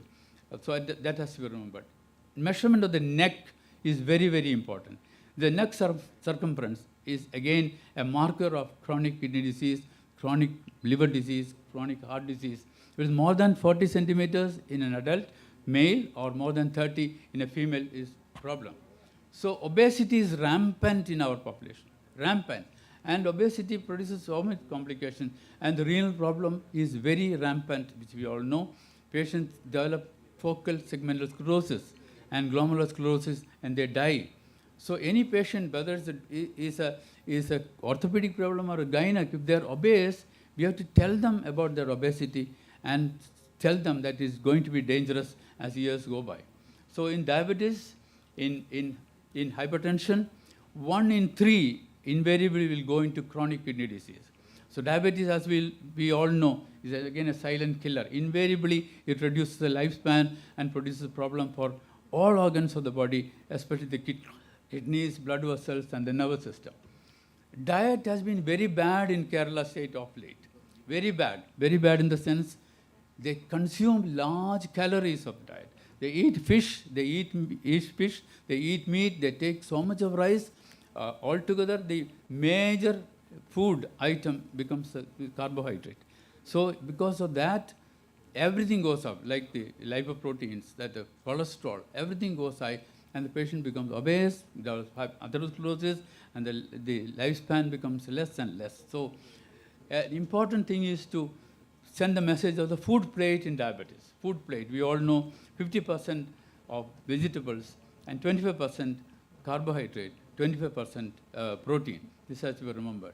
For patients with diabetes, their blood pressure as well as the blood sugar has to be well controlled. Blood sugar fasting should be definitely less than 100, and the postprandial should be less than 160. BP should be controlled with 2, 3, 4 drugs. It should be less than 130/80. Lipids to be controlled. Uric acid level to be controlled. Patients with hypertension, again, irrespective of what specialty we practice, see that the BP is controlled definitely. Another important factor in chronic kidney disease, which is the other side of the kidney, is hyperuricemia. Very often forgotten, but of late it is given much importance. High uric acid is dangerous to the body, dangerous to the kidneys. So control the uric acid level by diet, protein restriction, exercise, and then give drugs if required. ICU care. Patients with ICU has been found that they invariably go into chronic kidney disease. Why? Because they all go into acute kidney injury, and acute kidney injury is a forerunner of chronic kidney disease. So any patient in ICU should be followed up very carefully so that they should not go into chronic kidney disease. Acute kidney injury to chronic kidney injury is a continuous process. It's a continuous process. You might leave the patient from the ICU, but you might not be following them. After 5, 6 years, they'll go to the nephrologist with CKD. So ICU care has to be very monitored. If there is a renal dysfunction, it has to be followed up. So acute kidney injury goes into chronic injury as a continuous process. So more than 1 in 7 individuals are having chronic kidney disease all over the world. Progresses. And 1 in 5 adults over the age of 65 has chronic kidney disease. And 2 in 5 people who are above the age of 75 also have chronic kidney disease. So the impact of chronic disease is very high, and more than 1 in 7, 1 in 10 people have chronic disease. Age, as already mentioned. Then, very important thing to understand now is that there's a mysterious disease going around all over the world. Mysterious disease. It is occurring in many parts of the world, which is unrelated to known factors like diabetes or hypertension. It affects the young people, middle-aged people living in the temperate climate and the tropical areas. In the tropical areas of the world, there's an unknown disease. It's called CKDU. And in mysterious disease, it's a threat to the health of our world. And it is called CKDU because there is no cause made out. And this kidney disease of unknown or uncertain cause affects the marginalized agricultural workers in US, in Africa, in India, in Ceylon. Well established. It occurs chiefly in Sri Lanka and in Central America. and throughout the additional spots are there. And in America it's called mesonephric nephropathy, and in Sri Lanka it's called Sri Lankan nephropathy, and we have the disease in Tamil Nadu, in Telangana. It is called the Mesoamerican nephropathy, and in Telangana you have the Sri Lankan nephropathy, then Uddanam nephropathy. We do not know the cause. The people working in farm lands, in agriculture workers, whether it's coming from water or some food item, we do not know. So Uddanam nephropathy. And you have Thodai Mandalam nephropathy near Pondicherry. So much of investigation is going on, but the cause is not known. But it could be environmental factors, or it could be lifestyle factors, not yet decided. But should remember that newer and newer diseases are coming into our country, which we do not know why it is so, other than coronavirus.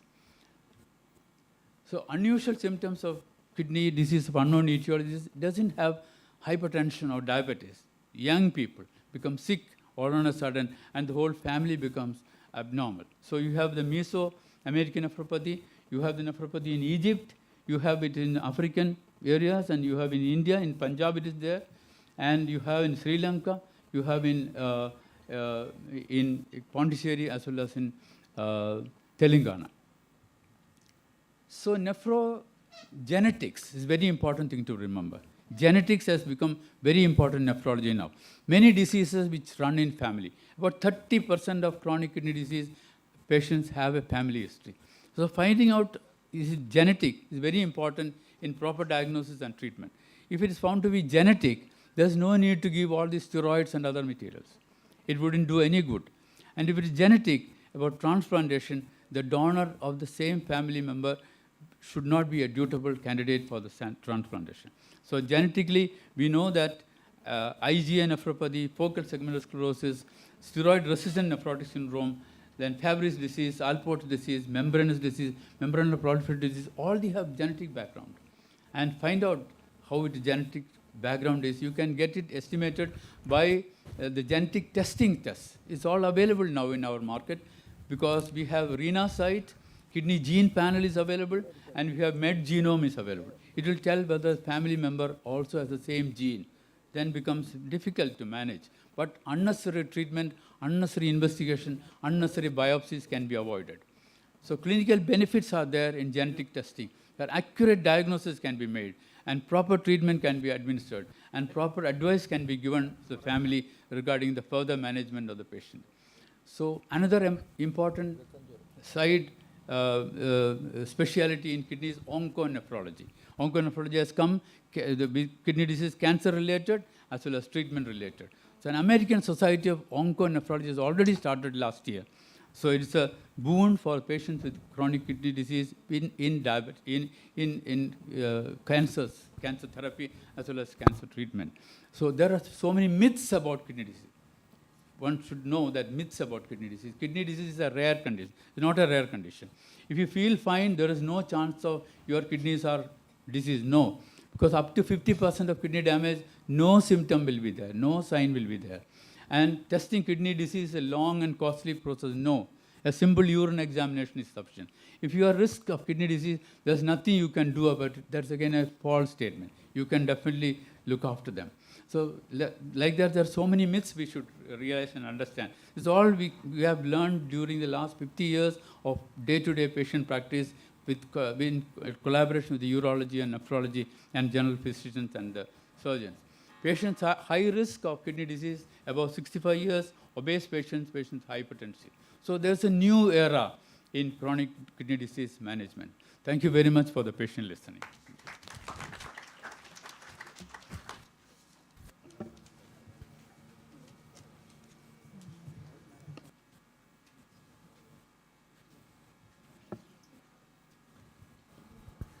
We humbly request Dr. K.P. Haridas to present our certificate of appreciation to the chairpersons, Dr. Kashi Vishweshwaran and Dr. Kim J. Maman.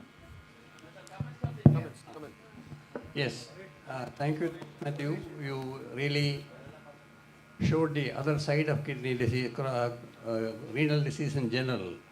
What I want to emphasize in particular, whatever he mentioned, is if you look at this hall, the front half of the hall is almost, or most of them, except the people sitting in the compere desk, are over 70.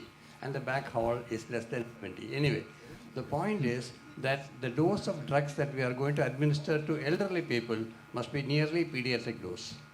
The most of the problems that we've come across in the ICU is that old people are admitted and they are given the same dose as an adult. We are not adults. We are almost like children. So that is something that we have to remember. It's a practical point which he has highlighted. Thank you, Thomas Matthew, for a wonderful oration. As it's an oration, there are no questions allowed, and we close the session.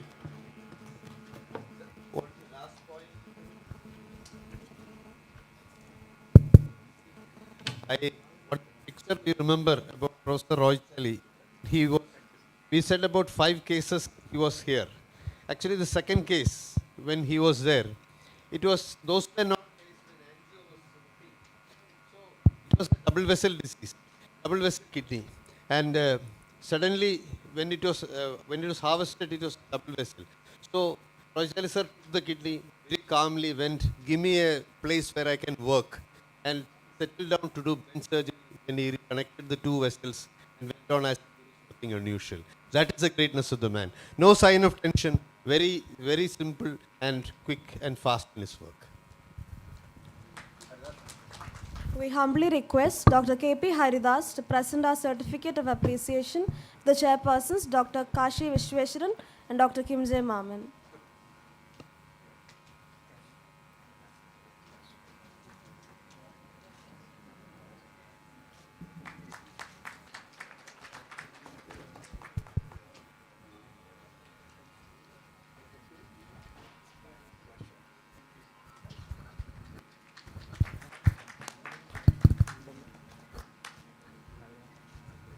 The upcoming session is Dr. V.C. Matthew Roy's session, followed by discussion on medical management of obesity. The session will be chaired by Professor Dr. Aruna R. and Dr. Abhilash Nair.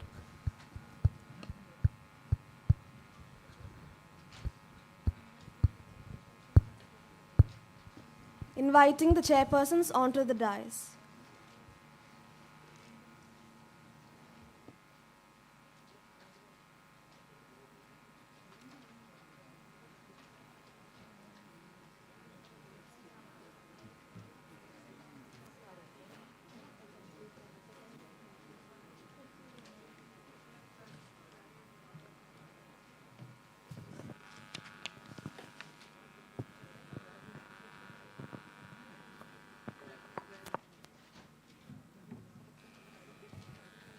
Shall we start?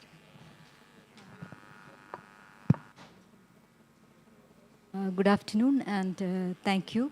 I am happy and honored to be chairing this session in memory of our beloved teacher, Dr. V.C. Matthew Roy. I belong to one of the last batches of students who were fortunate enough to be taught by him. He was a pioneer of sorts. He was first postgraduate in medicine from Trivandrum Medical College, the first person to start an endocrinology department, the first person to start a diabetic clinic, then first secretary of API Kerala chapter, and also he was the first one to really think about death auditing and presented a paper based on that.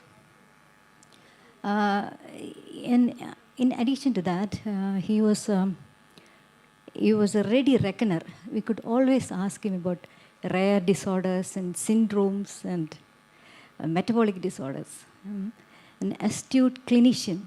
I remember the evening rounds of Dr. Matthew Roy. People used to run to listen to that, and it would carry late into midnight. And it was full of information. And he is one person who was never biased. No gender bias, no bias. Whether it's an undergraduate or a postgraduate, MD medicine or DPNB medicine, medico or non-medico, he was always ready to teach with passion. He's a kind person and a great soul. So he was a benchmark for all the teachers in medicine all over the state, especially in, and also in Trivandrum Medical College. Coming to the topic today, it's of contemporary relevance, obesity. I am here to chair a session. On in memory of my teacher, and the person who is speaking is my student. So I'm doubly happy, Nisha. Over to Abhilash for introducing Dr. Nisha. Thank you, organizers, for inviting me. And actually, it's an honor to be part of this program.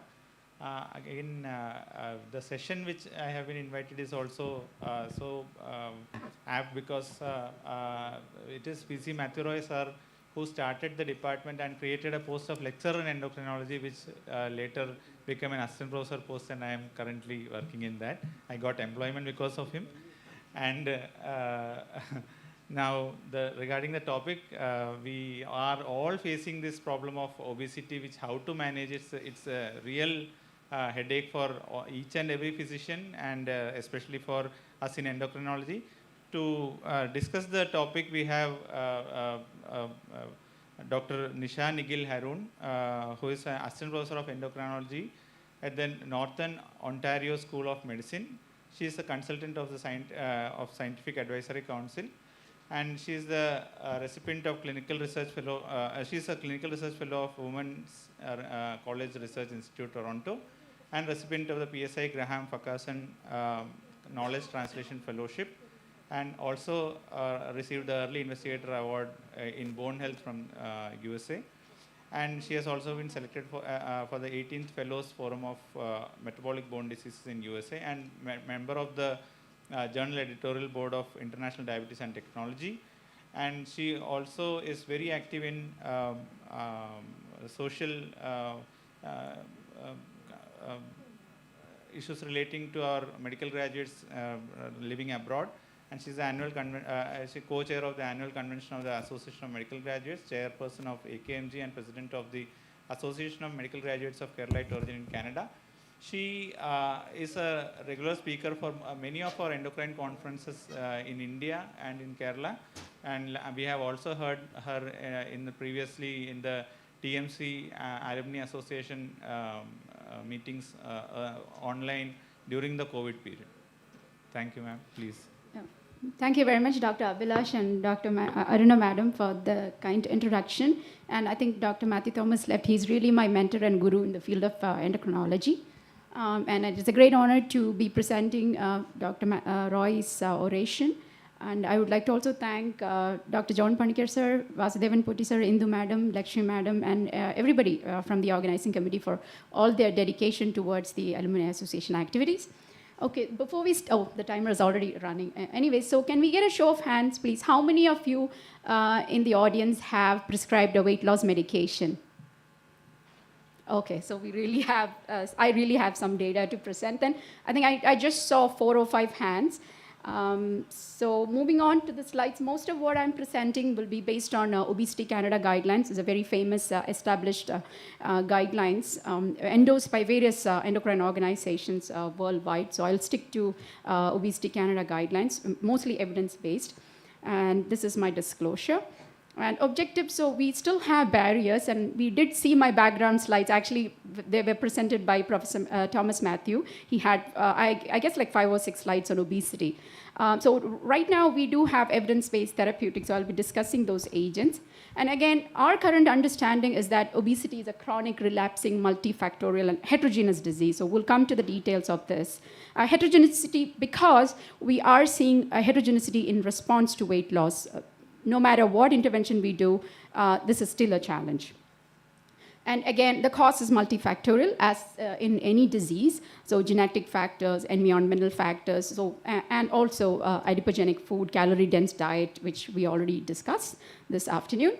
Genetic factors. So now we do have a great understanding about the genetic factors. So let's stop blaming patients about their diet and lifestyle. There's more to this. It's not just diet alone, or it's not just exercise alone. And then there are complex neuropathological hormone interactions mediating this disease. So it's more than diet or exercise. And increasingly, a lot of our patients are on medications that can cause weight gain. So when you address treatment or precipitating factors, always look at various medications that can cause weight gain, including SSRIs and antipsychotics and even insulin or sulfonylurea.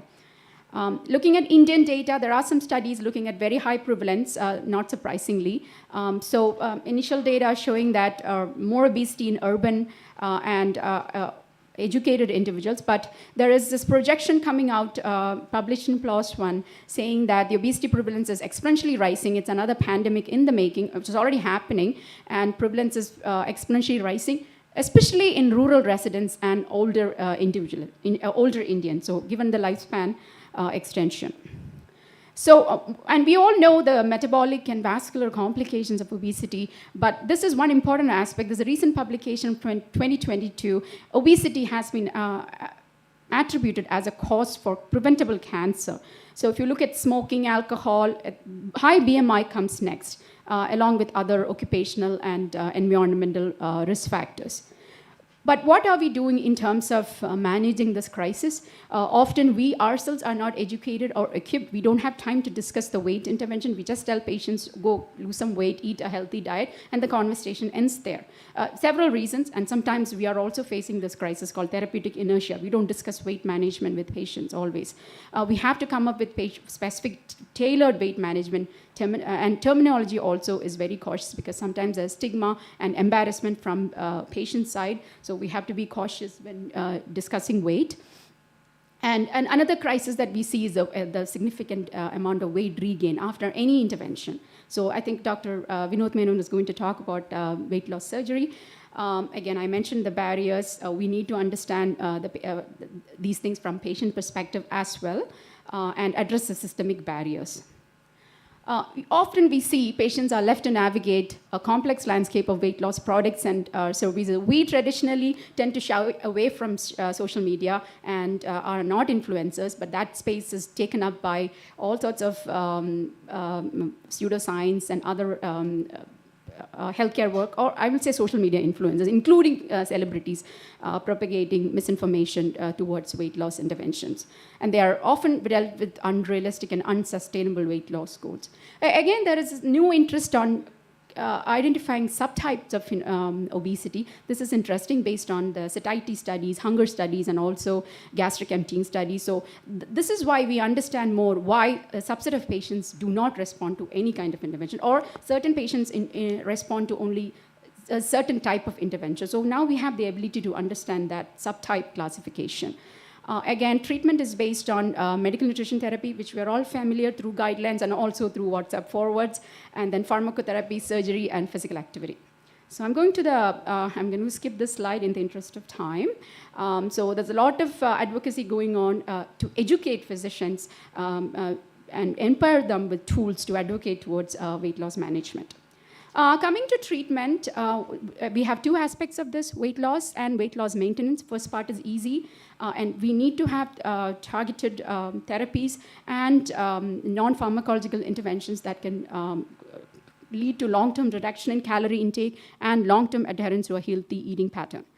Benefits in the diabetes world, even with weight loss, like even a 5% weight loss, you see a 0.5 reduction in A1C, 5 millimeter reduction in blood pressure, and improvement in lipid parameters.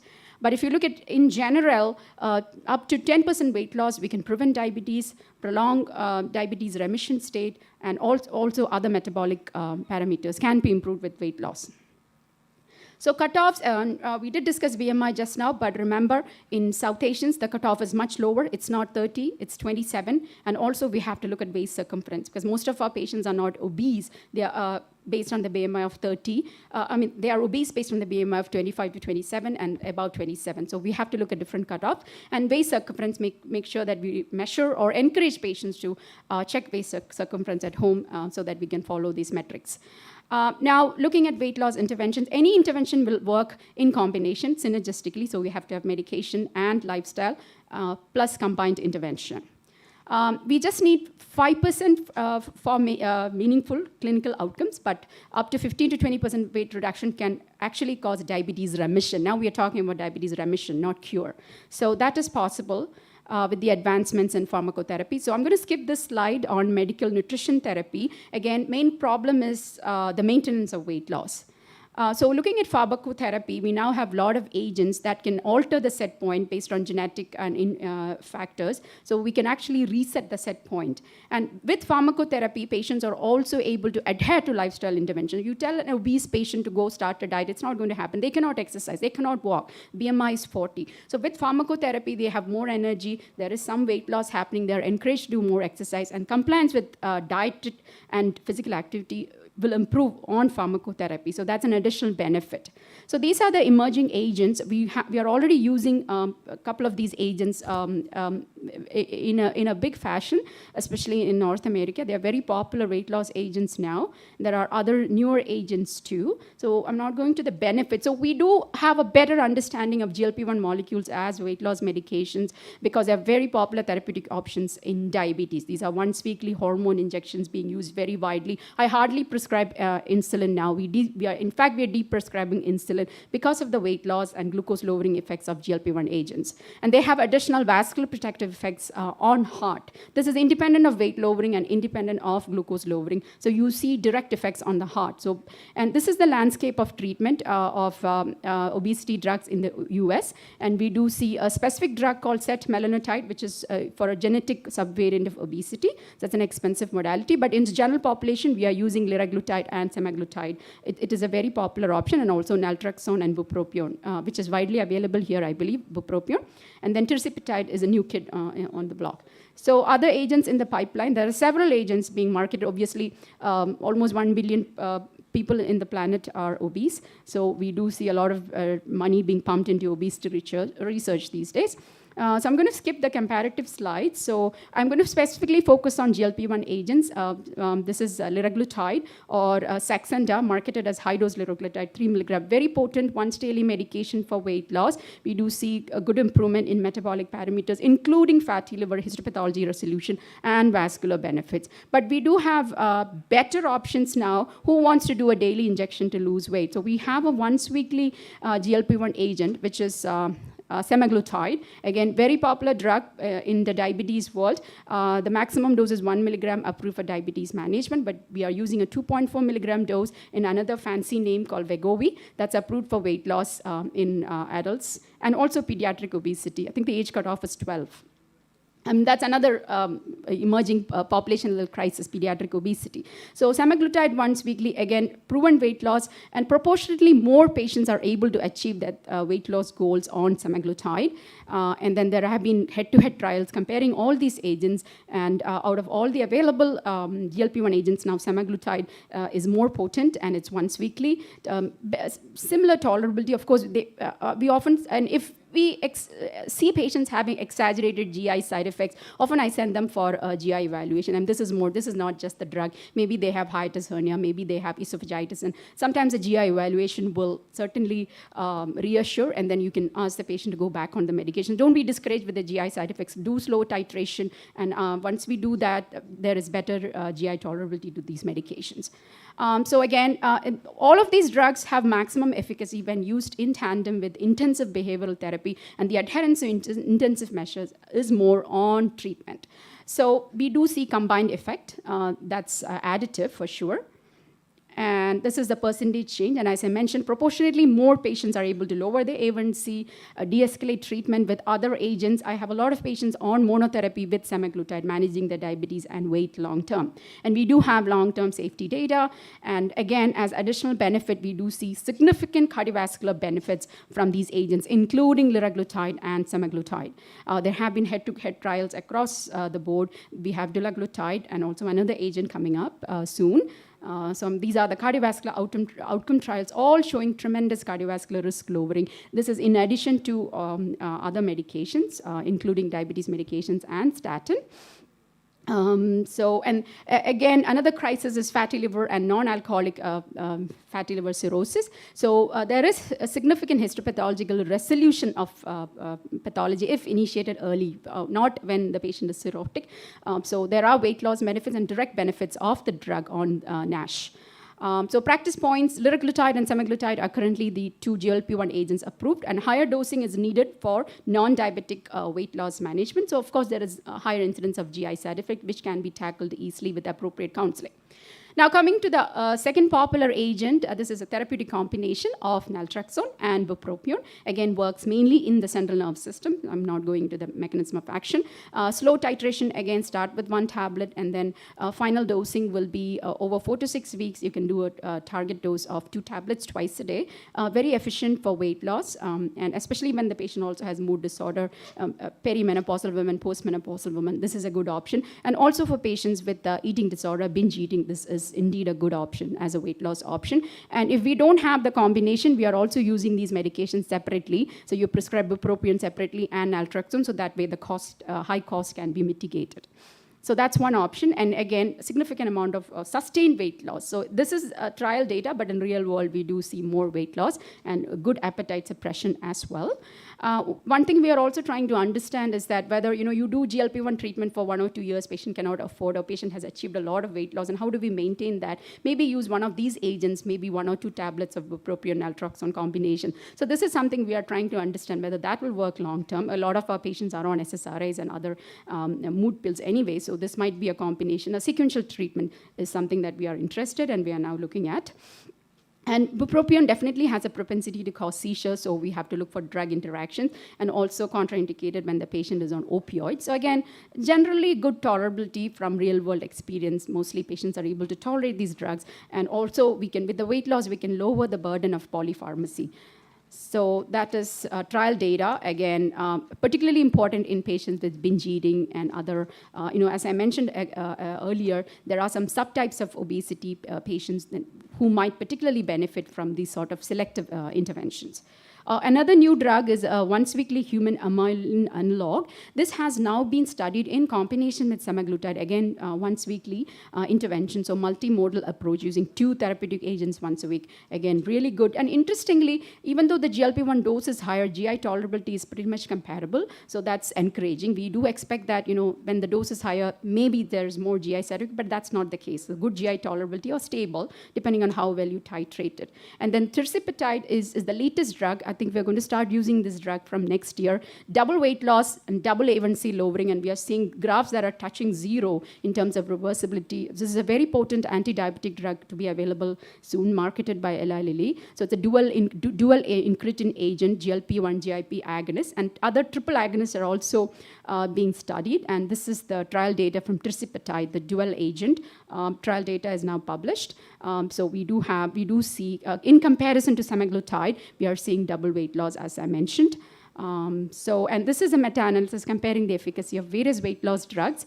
And the efficacy-wise, they are all good, but we are not using much of phentermine topiramate because of CNS side effects. So GLP-1 agonists and naltrexone bupropion are the most popular and evidence-based and safe therapeutic options. So I think that's it, and I'm happy to take questions.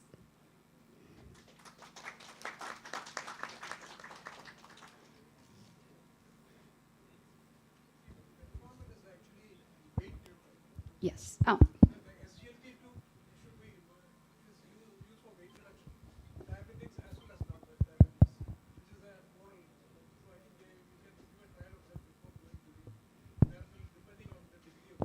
Yeah, SGLT2 agents are being studied, but again, the potency is not as great as the GLP-1, because there you see, so that's why, yeah.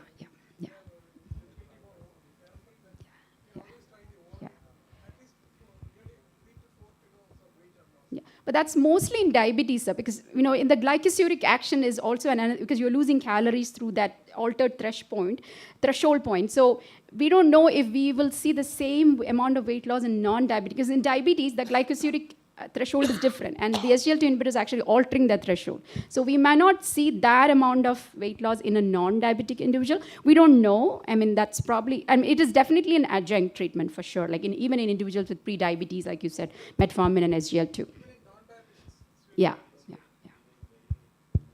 I will introduce myself. I am Dr. Basi, completing nearly 50 years as a medical teacher and a medical practitioner, fully accepting the fact that genetic factors contribute to diabetes.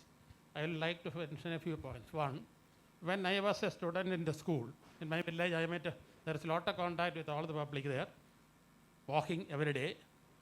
I have not seen a single person with obesity except one of my classmates' mother. One of my classmates' mother at the school, upper primary school. And I did not know why that person alone was diabetic. I came to know why he was obese. Why he was obese when only I became a medical student. That's the only house where there was a servant. All other houses in my village, there was no servant. And everybody, for purchasing every article, used to walk at least 4 to 5 kilometers every day. Because if you want to purchase fish for us, my mother used to walk 2 kilometers forward and 2 kilometers back. And for everything, less than 3 to 4 kilometers, nobody used to go by bus. Because bus you got to wait for 2 hours, 3 hours at a place. And next point I will say that if you are taking, say, 1 cup of tea and a vada extra than what is required per day, it will approximately cost 20 grams of weight gain. Extra calorie other than what is required for the activities. And 20 grams per day calculated into 1 month is 600 grams. Into 1 year is 7.2 kilometers. And for 5 years, it will be 35 kilograms. In other words, if you are taking 1 cup of tea plus 1 vada extra than what is required as additional calorie, in 5 years, you can gain a weight of 35 kilos. That means weight is not obtained over a few months. And next third comment is, I have one patient who was an assistant executive engineer in KSCB, coming from a well-off family, came to me for hypertension. He was obese. Ideal weight about 20 kilograms. 2-3 times I insisted that you must change your weight, reduce your weight by calorie and exercise. And then he refused to come to me. And after 2 years, when I was going for a morning walk, he was coming from the opposite side. Look, I could recognize a person. He has lost 13 kilograms. Then I asked, sir, I told you many times to reduce weight, but you did not reduce even a gram of weight. What has happened? Doctor, I did not come to you. I had a myocardial infarction. And then I went to the cardiologist. Cardiologist said, unless you reduce weight, your life is lost. I think you are Malayali. I think he said, Doctor, Jeevane Pedillata Arakul Unda Doctor. So I was forced to date. I said, did you take any drug? No. Weight loss. I had never prescribed a drug for obesity. So many drugs have come in the past. Many of them have been banned subsequently. And many of these drugs, if you forget about the academic alone and evidence-based alone, and if you come to ground reality, how many of the Keralites with obesity, how many of the Indians with obesity will be able to take semaglutide and liraglutide? And if they are consuming that, I am sure that other members will be suffering from famine. And last comment is, in 2018, BMJ, there was an article saying that about 12% of the Indian population is converted from average group into BPL by medical treatment. And last one more comment, last comment. Just 1 minute, 1 second below. Editor of NEJM for more than a decade, after retirement from NEJM, wrote in the journal that many of the controlled studies are so much manipulated by the drug industry, it is so difficult to believe the result. Maybe maximum 50%. This article which has come. The editor has written, and so many other journals also it has written. Most of the randomized studies, maximum truth is 50%. Including Canada, US, India, everywhere, drug company has got tremendous influence on all the journals, including the so-called copy the discipline. A tremendous amount of money is given to the journals. So we have a these session are some of the by facts Dr. Vinod. Yeah, sir, regarding the points you mentioned, they are well taken. But definitely we are seeing I am not saying that clear weight loss with all these medications. We are weight loss, in liraglutide, I have prescribed Yes. because of the cost. It is and unknown to produce. your point is It also is well taken that cardioprotective diet also, and very good exercise for is the diabetes. primary thing, and madam has mentioned that we all first go with diet and exercise only when we don't I am find not against that. Yeah. I was The saying second that line, you come to the round reality. It is only second line. factors All of also these must are be taken second into line Sir, treatments. I think Basu sir, I think you made your point. Right. I Let think us discuss it over coffee or tea. I think we no more questions are Throughout the allowed. morning, I did not talk. Only Okay. Due apologies to you, sir. No more questions. We are already running out of time. Over to.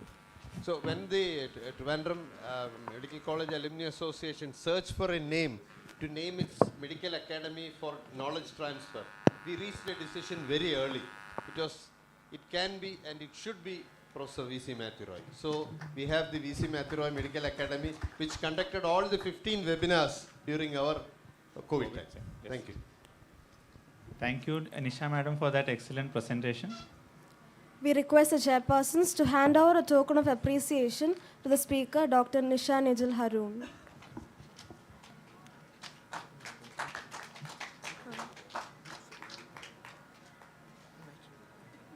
We request Dr. Dayananda Babu to present a token of appreciation to the chairpersons, Dr. Aruna R. and Dr. Abhilash Nair.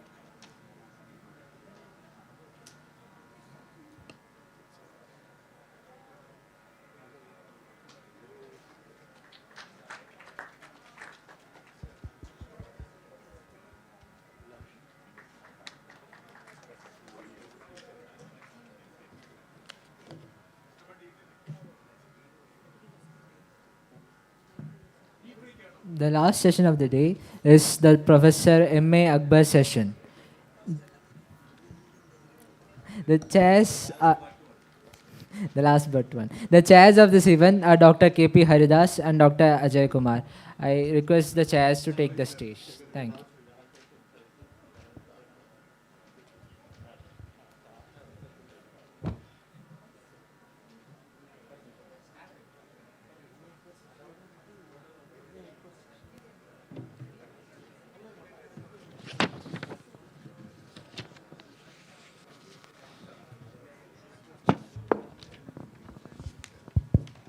So we named this session after Professor M.A. Akbar, who is dear to all of us. So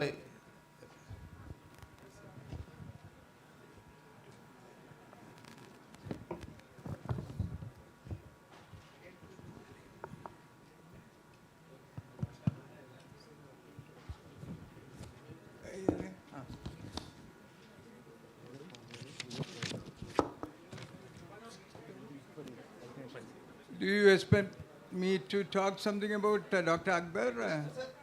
Yeah. From my mind, actually the best person for this would have been Dr. Vijayan.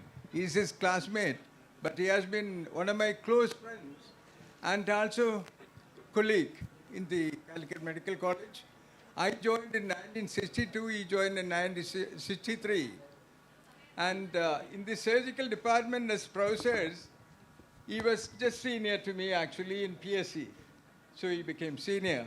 He's a fantastic human being, superhuman, amazing personality, very jovial, friendly with the students.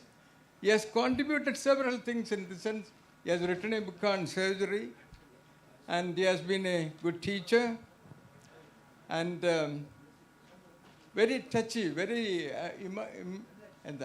lovable character. And on top of that, I always thought he used to think above religion. That is what I found in him. And fantastic person, that's all what I have to say about him. Dr. Vijayan, would you like to say something? He has been a close friend.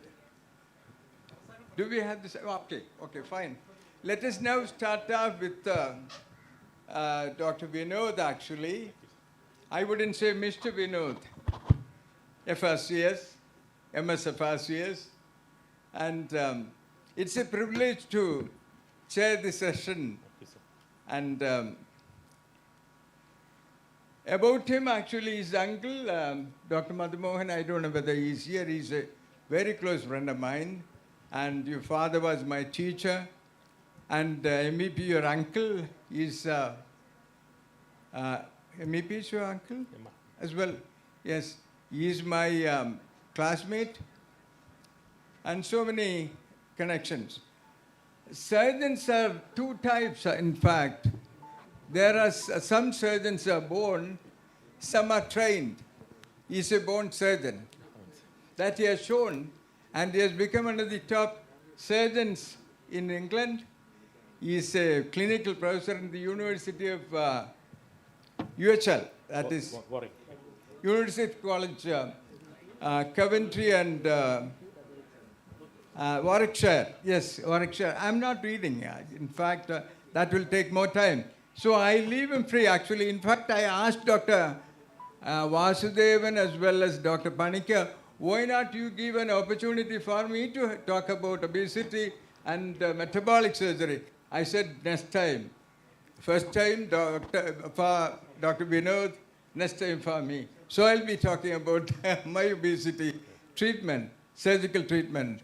I believe that's the only sustainable way to lose, a sustainable thing to lose weight. Sustainable weight loss is attained only by surgery. Not losing 10 kilos or 15 kilos is not going to help at all, absolutely not.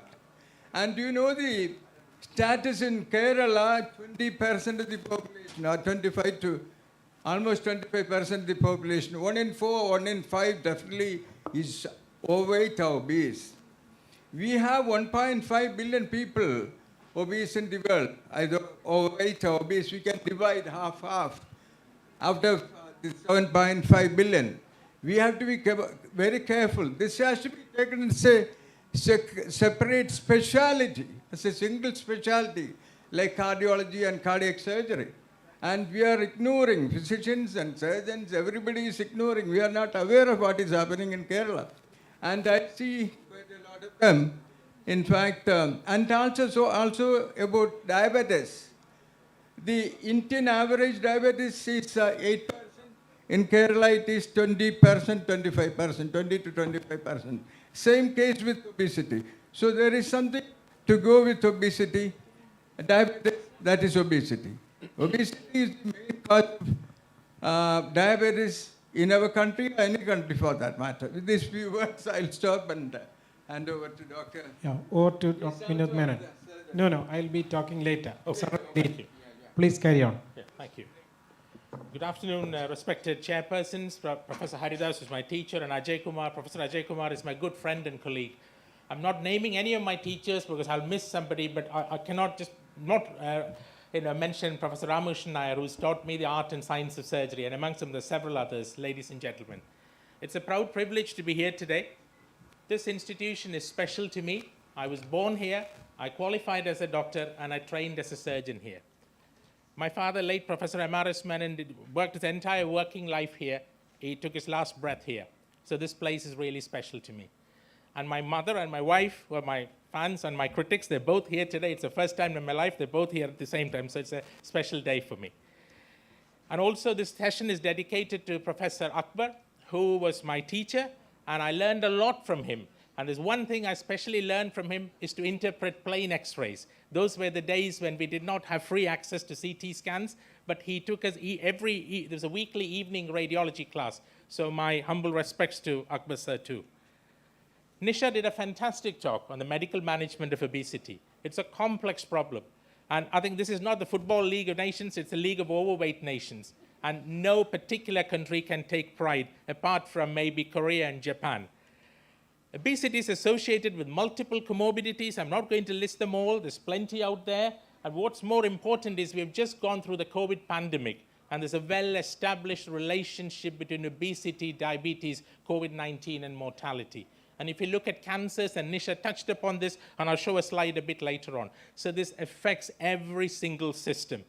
and also obesity reduces the life expectancy. So it's a huge, huge problem.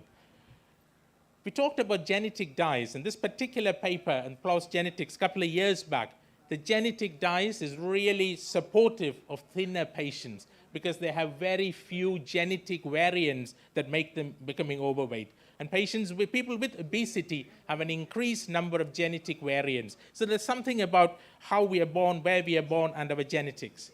This particular picture, which appeared in the Lancet about 20 years ago, I believe from a South Asian wedding. And if you can look at both the gentlemen, equal body mass index, but look at the gentleman, the South Asian gentleman, his body fat is 21%. So it's not just the body mass index, there are far more subtle features.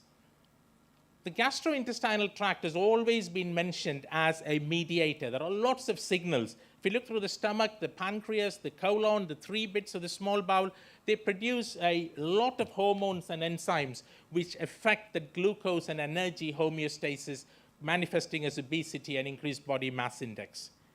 Coming to my ask of me is to talk about bariatric surgery and the evolution of bariatric surgery. Dr. Edward Mason is considered to be the father of bariatric surgery because he described the Roux-en-Y gastric bypass in 1966, and this operation is still standing 56 years on. He described that operation, and he noticed that in patients who had gastrectomy for cancer or for peptic ulcer disease, it cured it didn't cure the cancer, it got rid of the cancer, cured the ulcer, peptic ulcer, but most patients lost weight. So it made him think, if you divert the alimentary tract and exclude a certain section of the small bowel, patients will lose weight. This gentleman, he died at the age of 100 during the COVID pandemic. If you look at appendicitis, I mean, the days when Akbar sir, Vijayan sir, and Haridas sir taught me to do appendicectomy, it was an open appendicectomy. And then it became laparoscopic, and now some people do it robotic. But the essence, the appendicectomy has not shifted. Similarly, if you have gallbladder disease, you have a gallbladder removal. Open cholecystectomy, laparoscopic cholecystectomy, robotic cholecystectomy. The essential operation has not shifted. But if you look at bariatric surgery, there's about 25 different operations listed, which means there are different ways in which one could approach the gastrointestinal tract and do all these kind of mediator regulation, which results in weight loss. So there's no one size that fits all. The Swedish obesity subjects trial in 2004 reported on the 10-year results of bariatric surgery. And they found that surgery, which is gastric bypass or sleeve gastrectomy, had much better results in terms of weight loss as compared to controls. The 20-year outcome, particularly looking at the long-term cardiovascular events, found that the weight loss was maintained or rather sustained at 20 years. So it lasts a long time. Selection of surgery, I think Dr. Titus was asking, what's the selection criteria for surgery? And I touched upon the body mass index and how it's not the best descriptor. But for purpose of understanding, the body mass index of more than 40 or more than 35 with 3 particular comorbidities, type 2 diabetes, hypertension, and obstructive sleep apnea. And now that there's a higher incidence, higher interest in diabetes resolution, that threshold is lowered by 2.5 in people like us of Asian origin. And this is the National Institute of Clinical Excellence guidance that we use in the United Kingdom. And I suspect, Nisha, it's not hugely different from what you practice in Canada and the US. And you complete a structured assessment and anesthetic risk and all that. The simplest technique is endoscopic insertion of a gastric balloon. Does not require a general anesthetic, done in the endoscopy suite. You place a balloon into the stomach, there you go, into the stomach, and fill it with about 500 ml of saline with a bit of methylene blue. So it makes you have a full feeling, as if you've gone to a big Pizza Hut or gone to McDonald's and had a full meal. But this balloon has got to be removed at 12 months, and patients can have rebound weight gain. The patients lose 15 to 20 kilograms within that period, and we hope they develop a new eating pattern. Gastric banding was very popular about 10 or 15 years ago. Simple technique, laparoscopic technique, possibly overnight stay in hospital, but it had a few complications, and the weight loss was reasonably modest. So it's given way to, or kind of faded away a bit, and taken over by gastric bypass, which used to be very popular 10 years ago, much higher weight loss, significant and fairly quick resolution of diabetes, but because of a 2 anastomosis, you bypass about 2 of the 5 meters of the small bowel. So food does not get digested or absorbed during the 40% to 50% of the small bowel. And patients lost weight, and they ended up being malnourished as well. The single most common operation worldwide currently is this technique called a sleeve gastrectomy, where you remove about 80% of the stomach and convert the rest of the stomach to a narrow tube with a little pouch at the bottom. 2-day hospital stay, 98% laparoscopic surgery, and you get 60 to 70% excess weight loss in good hands. I'll talk about weight regain in a minute. So this is the single most common operation worldwide currently. Mini gastric bypass, I know Professor Ajay Kumar has done a huge experience in that. It's a modification of the Roux-en-Y gastric bypass where you have one anastomosis instead of two. So you create a small gastric pouch and exclude the rest of the stomach and connect the small bowel about 200 centimeters distal to the duodenojejunal flexure. It's got two anastomoses instead of one, reduces the complication rate, and has, Ajay's got lots of experience and he's got excellent outcome in his hands. There are some experimental techniques like the endobarrier, which is a sleeve which is inserted endoscopically, and it excludes the duodenum and the first 30 to 40 centimeters of the small bowel. Exactly the same principle as a bypass, but it's put in endoscopically. This technique has unfortunately faded away. There's been some complications.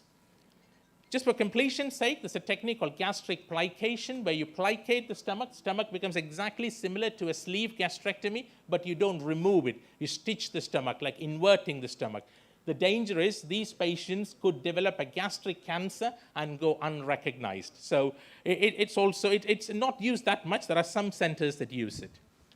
In summary, there are several mechanisms that mediate the beneficial effects of surgery. And I'm not going to go through all that. The intestine adapts, there's fat metabolism, bile acid metabolism, duodenal exclusion, the vagal effect. It's not sure what each individual component contributes to it, but all in all, it works and results in significant weight loss.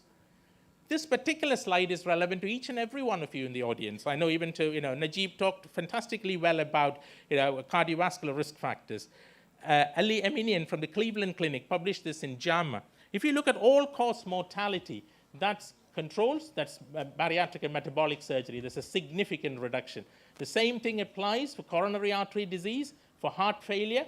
And if you go one bit further, even for cerebrovascular disease, nephropathy, we had a fantastic lecture now about the effects on renal disease and obesity. If you have metabolic bariatric surgery, your risk reduces significantly. And similarly, it applies to atrial fibrillation. So this is great outcome following bariatric surgery across all aspects of the body. Particular thing about bariatric surgery and cancer risk, this was published by Phil Shore in the Annals of Surgery. They looked at about 90,000 participants, and there were 2,000 index cancers, but statistically significant reduction in the overall incidence of cancers, and particularly for endometrial cancer, postmenopausal cancer, and colon cancer. So there's a link between overweight, obesity, and cancer, and how bariatric surgery would improve the outcome. What about weight regain? All operations are good and ideally should be successful, but 20% will fail to maintain that meaningful weight loss, and patients ought to be educated. Did the operation fail the patient, or did the patient fail the operation? As clinicians, we would like to believe that it's the patients who failed the operation, but not necessarily. How can you reduce non-compliance from patients? You select your patients carefully, educate them, evaluate them, perform the right operation, and give good long-term follow-up. That's the way to maintain weight loss. However, we know as gastrointestinal surgeons, even if you remove a certain section of the stomach expands, the stomach dilates, the small bowel dilates. There are societal and cultural factors which make us go back to our old eating habits. So there is a certain bit of both.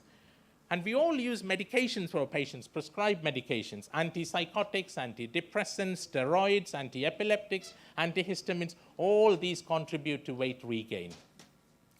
Believe it or not, the body weight is aggressively defended like a thermostat controls body temperature. So whatever we do to reduce the body weight, there's a body thermostat which tries to regulate it back to where it originally was. I fully support what Nisha said in her talk, the utility of weight loss medications. Here's a result of a big multi-center trial looking at the role of weight loss medications after bariatric surgery, and there's a statistically significant improvement. So surgery should be complemented with medical treatment, and it's a combination treatment that produces the best outcome. Some of these patients who put on this extra weight would need to have revisional bariatric surgery. It convert a band to a sleeve, a band to a bypass, or a sleeve to a bypass. So revisional surgery is also becoming increasingly common. What is metabolic surgery? We talked about bariatric surgery is for weight loss. What about using the same technique to control diabetes? I'm not meaning curing diabetes, to put diabetes into remission. We all know that one of the most significant advances in medicine in the 20th century was 1921, Banting and Best about insulin, which revolutionized the treatment of diabetes. Certainly treated diabetes, but did not cure diabetes, did not put it into remission. But bariatric surgery, when used for diabetes, called metabolic surgery, puts diabetes into remission. And if you target these patients early on, it can prevent the micro and the macrovascular complications of diabetes. The Stampede trial, again from the United States in 2017, looked at a group of patients with diabetes with medical treatment and surgery. And as the results show, this was published in the New England Journal of Medicine, surgery had a statistically significant advantage in controlling the disease. And there were 11, altogether there were 11 randomized control trials looking at the same question, medications, insulin, all the diabetic medications, and lifestyle versus surgery. It definitely favors surgery. How the surgery works, how the same surgery, metabolic surgery works in resolving diabetes, putting diabetes into remission, is a combination of the surgical effects, the mediators and other mechanisms, and finally its impact on glucose homeostasis. Again, similar to weight regain, a percentage of patients whose diabetes goes into remission, they will relapse. At 2 years, 75% of patients have good resolution. If they go off their insulin, they go off their metformin. But if you follow it up for 10, 12 years, a good percentage of diabetic patients recur, they relapse. That is where I think the role of the medications that Nisha so eloquently pointed out, for example, liraglutide, we're very proud of this study which came from the United Kingdom called the Gravitas trial, which looked at the impact of liraglutide in patients with persistent or recurrent type 2 diabetes after metabolic surgery. So the point I'm trying to prove is not just surgery, it's not just medication, it's in combination. The right combination serves patients best. Finally, to finish off, I think we need to look at the outcomes. There is a myth amongst the general population that bariatric surgery, metabolic surgery is extremely unsafe. I think that's got to be dispelled. The United Kingdom National Bariatric Surgery Registry has got 88,000 patients on it, and the mortality rate on those 88,500 patients is 0.004%. Or in other words, bariatric surgery is safer than laparoscopic cholecystectomy, safer than primary coronary artery bypass grafting, safer than a hysterectomy, safer than a single knee or hip joint replacement. And this is the data. And on this screenshot, you see my data from over 1,000 patients. I would not tempt fate, and I would not go into it, but it shows everything, the types of procedures you do, the weight loss, and the length of stay, and everything. It's got excellent outcomes. How do we achieve that? You have this proper infrastructure. You do not compromise on patient safety. And I think that's a key thing. Never deviate from what you do normally. Develop your team, respect your team, nourish your team, and the team works for you. The team, ultimately, it's the patient who benefits, and nurture your team. Look at patient feedback very positively. I mean, this is a complimentary one. Occasionally, you get complaints, and use that to improve your services and to make yourself a better clinician and a better surgeon. We occasionally get complications, and I do as well. And I think if a surgeon ever stands up and says he or she has never had a complication, it can only mean one of two things. Either it's not done enough, or it's not speaking the truth. So we get our complications, and this is one of my own patients who had a sleeve gastrectomy leak, and I leaned on my gastroenterology colleague who worked with me, and we used lots of endoscopic and radiology measures. You can see a stent here, and got the patient through the difficult period. There's a media influence about perception of obesity, and we as responsible clinicians should do our best to dispel that myth. There's a prejudice about, you go into a crowd and you see somebody who's obese, there is always some kind of comments. It'll take a generation for that to move. But we as clinicians should fight the prejudice about obesity, the prejudice about bariatric surgery, and also sometimes about the bariatric surgeon. Technology and innovation, one's got to embrace it very safely. And the robot came 5 or 6 years back, And we use the robot for selectively, but this is me with my mentor, a very experienced surgeon from Portugal. So you've got to introduce new technology very safely and never assume that you are the best at what you do.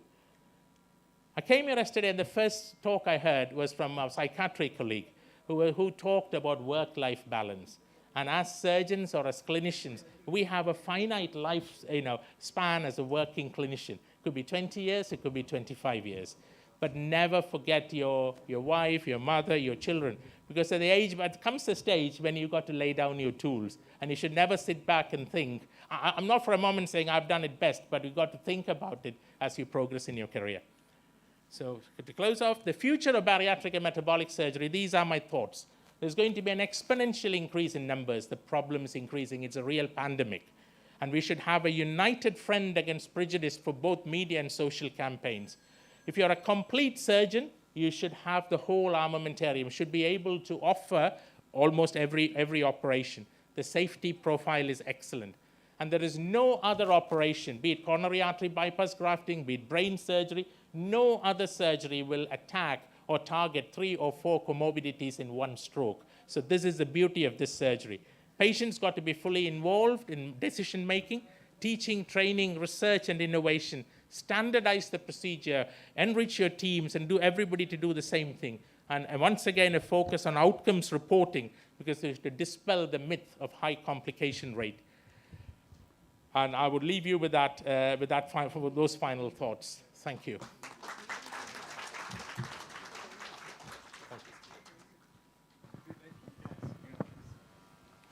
Thank you, Dr. Vinod, for the excellent talk.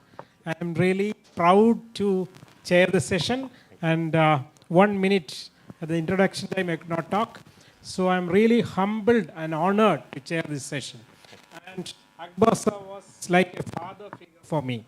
He's the one who gave knife to me in my surgical career.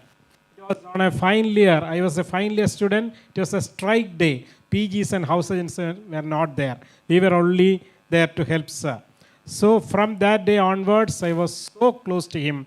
And until his last days, I used to visit him. And it was, even though it was an accidental coincidence, though I'm a bariatric surgeon, it was Akbar sir's session. That makes me very happy. Thank you very much, organizers, Panikar sir and Vasu sir.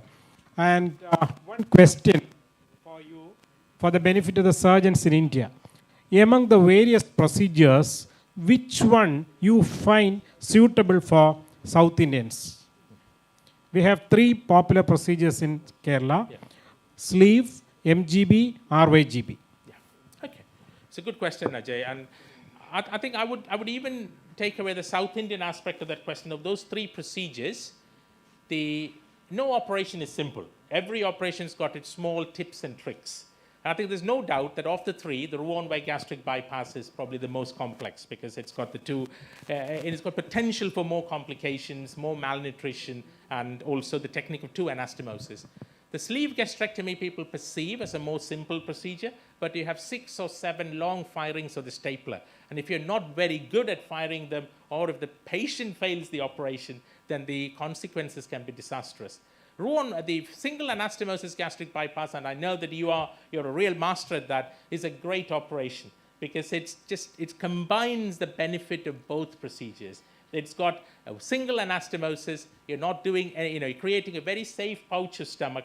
And my only concern with the malnutrition, with the malabsorptive operations, is the follow-up, which in the Western world is much more well-defined, and most patients get it consistently. And therefore, the sleeve, in an Indian context, achieves a similar degree of weight loss, but there is less stress on the other group, and there's less chance for the operation to fail from a nutritional perspective. Those are my thoughts. Yeah. Can I comment on those, actually?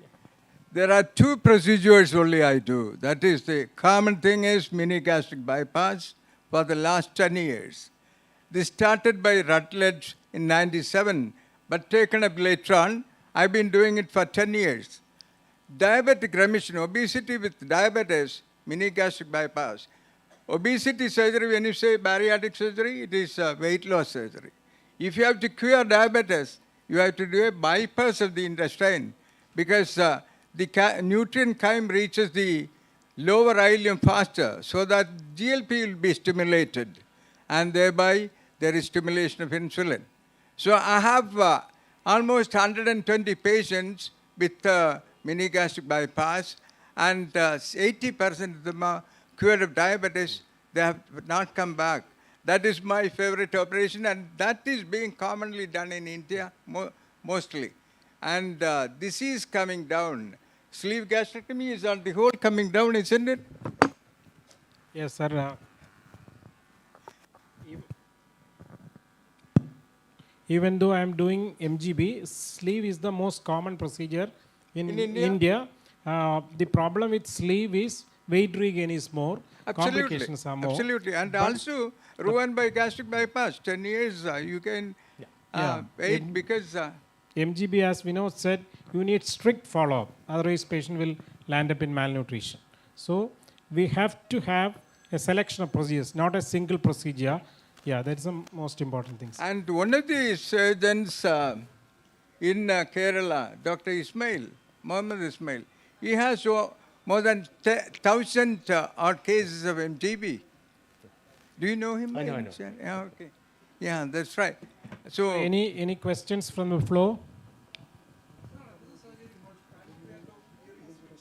Yeah, I particularly didn't mention it because there are two operations, the biliopancreatic diversion and the duodenal switch. They are very, they perform very uncommonly these days because it's a technical difficulty and also the follow-up with the nutrition perspective. And because the sleeve or the mini gastric bypass provides almost similar excess weight loss and comorbidity resolution. in fact, there is one more surgery called SADI, single anastomosis duodenal bypass, SADI. After sleep, we connect it to the intestine to the duodenum, SADI, single anastomosis duodenal. Yeah. Yes. No, surgery works. Quite often, that's the role of the medications that Nisha presented. The GLP analogs. So you got to keep them. The diabetic patients have got to have yearly follow-up for their neurological evaluation, the nephrology, and the peripheral neuropathy. And if there is any sign of it coming back, you should use the medications. Is that right, Nisha? Yeah. What is your BMI for referring to surgeon? When do you refer your patient? Oh, it's different. No. What is your criteria? It's fairly similar. It's a 40 and 35. Yeah. No. I do a fair bit of robotics, but 95% of my bariatric is laparoscopic. I just mentioned that, so there are new technologies, and you got to innovate safely. Yeah. Okay, thank you very much.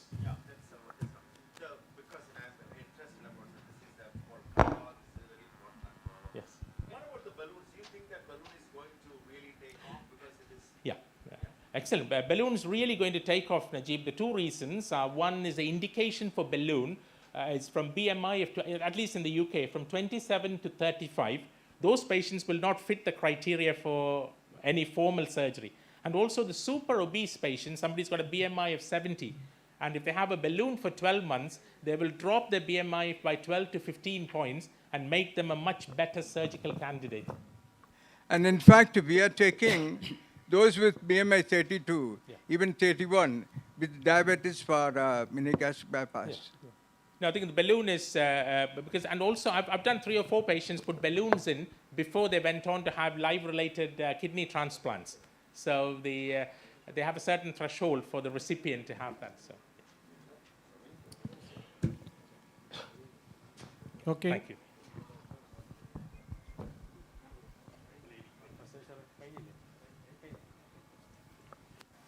Thank you. We request the chairpersons to present a certificate of appreciation to the speaker, Dr. Vinod Menon.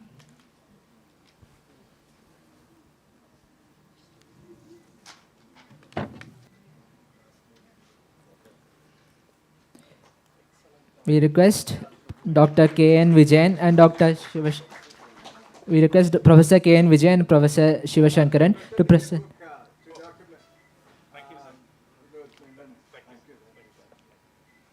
We, Story of my scalpel. I don't know whether you have heard of it. we request Professor K.N. Vijayan and Professor Shivasharangaran to present the token of our appreciation to the chairpersons, Dr. K.P. Haridas and Dr. Ajay Kumar.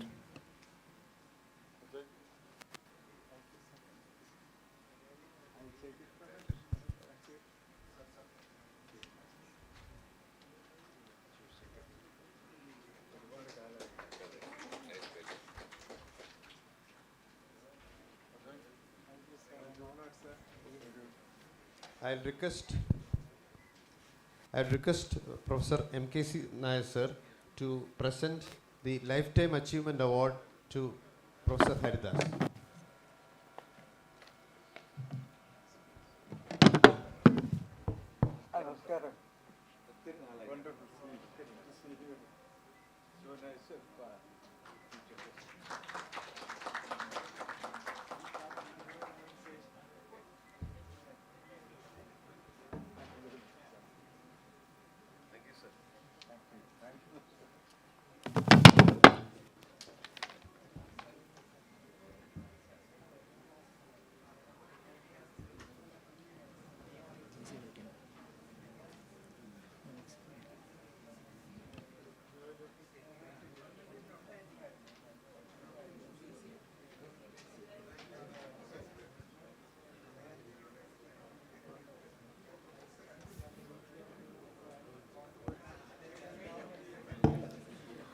The next session is the Professor Krishnan Nair oration. To confer the Professor Krishnan Nair Oration Award,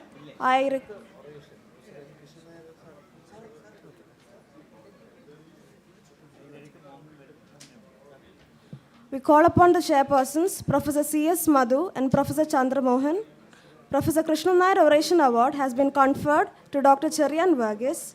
We invite the former Vice Chancellor, Dr. M.K.C. Nair, to confer the award. And the Vice Chancellor, Dr. Mohanan Kundumal.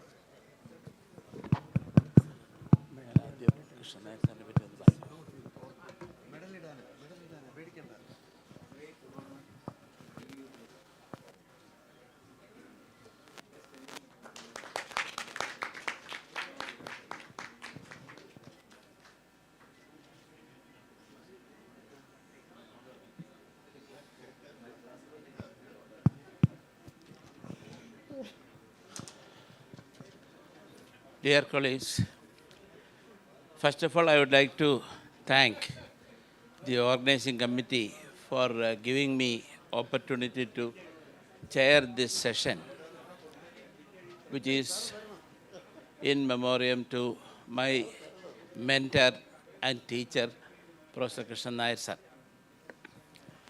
He has been my undergraduate and postgraduate teacher, and I had the opportunity to be with him in the Department of Radiotherapy, bar RCC, from 84 to 1991.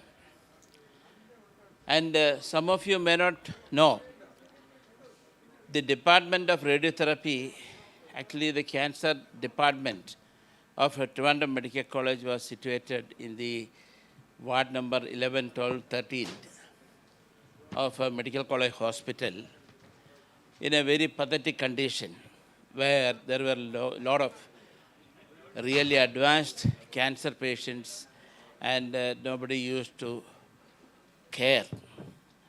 Especially, we students used to go to these wards during exam time, because very often the cases were selected from those wards. So Krishnan Nair sir, he had the fortune to be deputed to Christie Hospital, Manchester, because of an agreement between Trivandrum Medical College and Christie Hospital. It was all because of Professor Thangavelu, the principal at that time. So he came back after the FRCR qualification and was posted in Kottayam Medical College and then came back to Trivandrum. And from then onwards, the department took a different shape, and it was one of the most appreciated and recognized training centers for clinical oncology. We all know how difficult it is to organize something in a government setup. As a professor in the government medical college, he could manage to organize that department to a regional cancer center. And I remember the day when the foundation stone was laid by our beloved Chief Minister Karnagaran sir at that time. From then onwards, that institution was brought up by him. He had taken pains to train all his students, subordinates, and we all have to learn from him the methods. He used to invite faculty from UK, USA, etc. on various schemes, and he allowed them to mingle with the faculty, and that is how the technology transfer was executed. Similarly, British Council sponsored so many teaching programs he arranged, and he was one of the persons to get the Padma Shri award, and also he was awarded FRCP London. So Krishna Nair sir, I would rate him as the best doctor Kerala has produced because of one reason. See, we all know when I joined this college, there was a miniature of a city in the principal's office.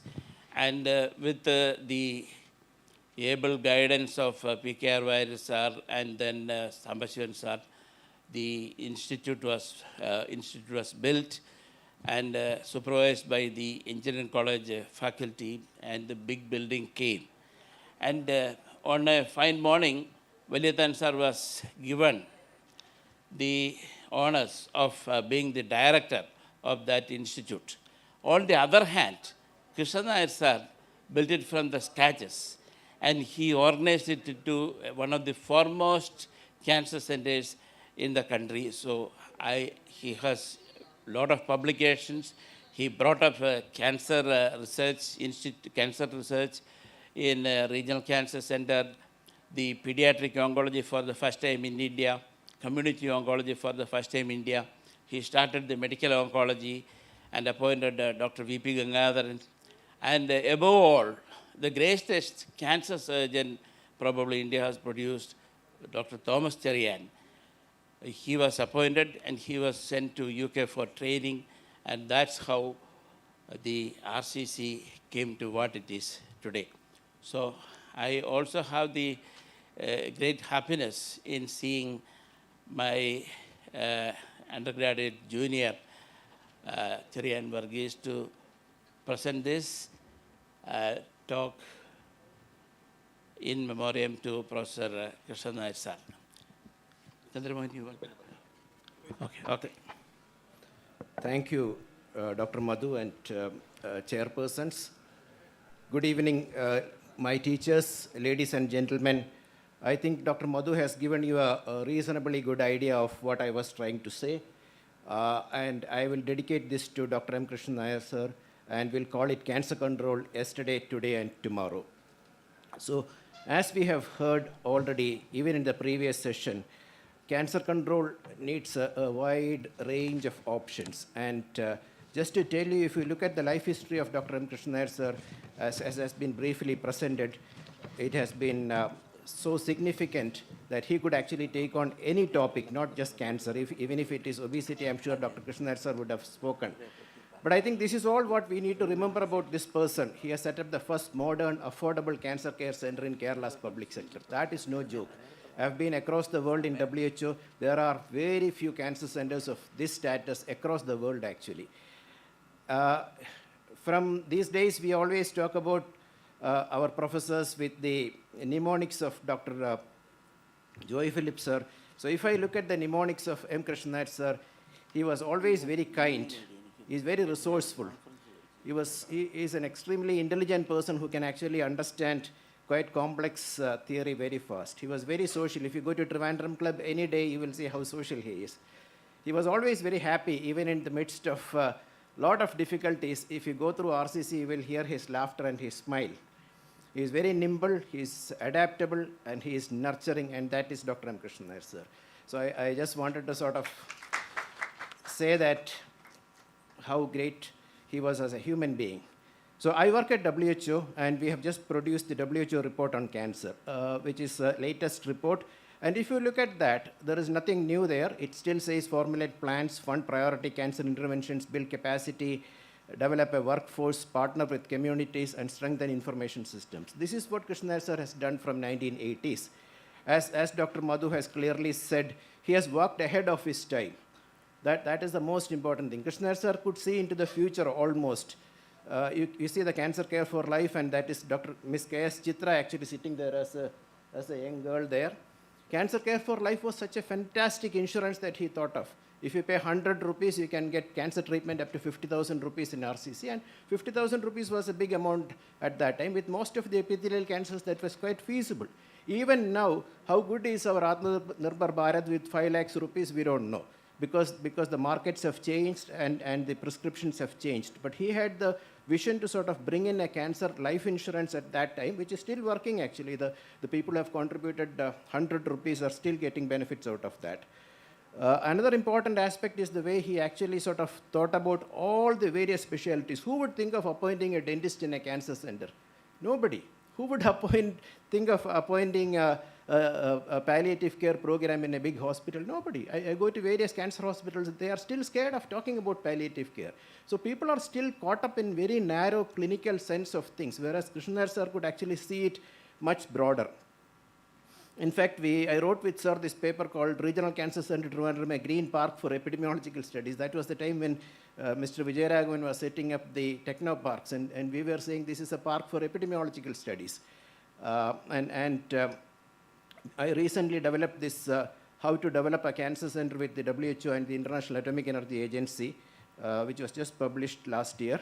And the main elements of the thing when I wrote this book was from what Krishnanath sir has done. So if you look back what some of the key elements in the cancer control in the past, you know that Kerala has one of the highest background radiation in Karnataka. There are only 2 or 3 places in the whole world. One is in Brazil, one is in Kerala, and one other place where people live in naturally high background radiation. So Dr. Krishnanath sir at that time, with the help of Japanese colleagues and with the Baba Atomic Research Center, carried out a study of 400,000 people with full data, including background radiation, and have shown that very low levels of background radiation have not shown any increase in cancer, which still stands so good actually if you look at global radiological protection. You get into neck node dissection. I think oral cancer and head and neck cancers were so high, patients with neck nodes up to 1 centimeter can receive radical radiotherapeutic management. Was a significant paper which actually got the Indian Surgical Oncology Award at that time. In 1992, Krishnanath sir could say that what is the survival for stage 1 breast cancer in Kerala in RCC, it is 90%, or for oral cancer. Today, how many cancer hospitals in this state can say that what is our survival rate? Cancer hospitals talk about big machines, big people, big degrees. I have not seen any cancer hospital advertising, we are a great cancer hospital in Kerala, please come and get treated, your breast cancer survival will be 95%. No. They say we have the latest machine, we have the latest person, we have somebody who has come from this country and that country. So I think this actually shows that outcome-oriented interventions are so important in cancer. That is the single most important thing. And I think most of our problem is we get bogged down in process. We talked all about diabetes. What is the control of people who are on treatment for diabetes? Less than 10%. What is the control of people who are on treatment for hypertension? Less than 20%. What is the survival of people with cancer? We don't know now. So I think we have to change our approach, and this is something that sir has shown at that time. When I joined after MD radiotherapy from CMC Vellore in RCC, I was actually put in cancer registry. Nobody would go and sit there and look at medical records at that time. But I think that was such a radical change, and most of these studies actually came out of examining good medical records at that time. Again, RCC had such good medical records which many hospitals even now don't have.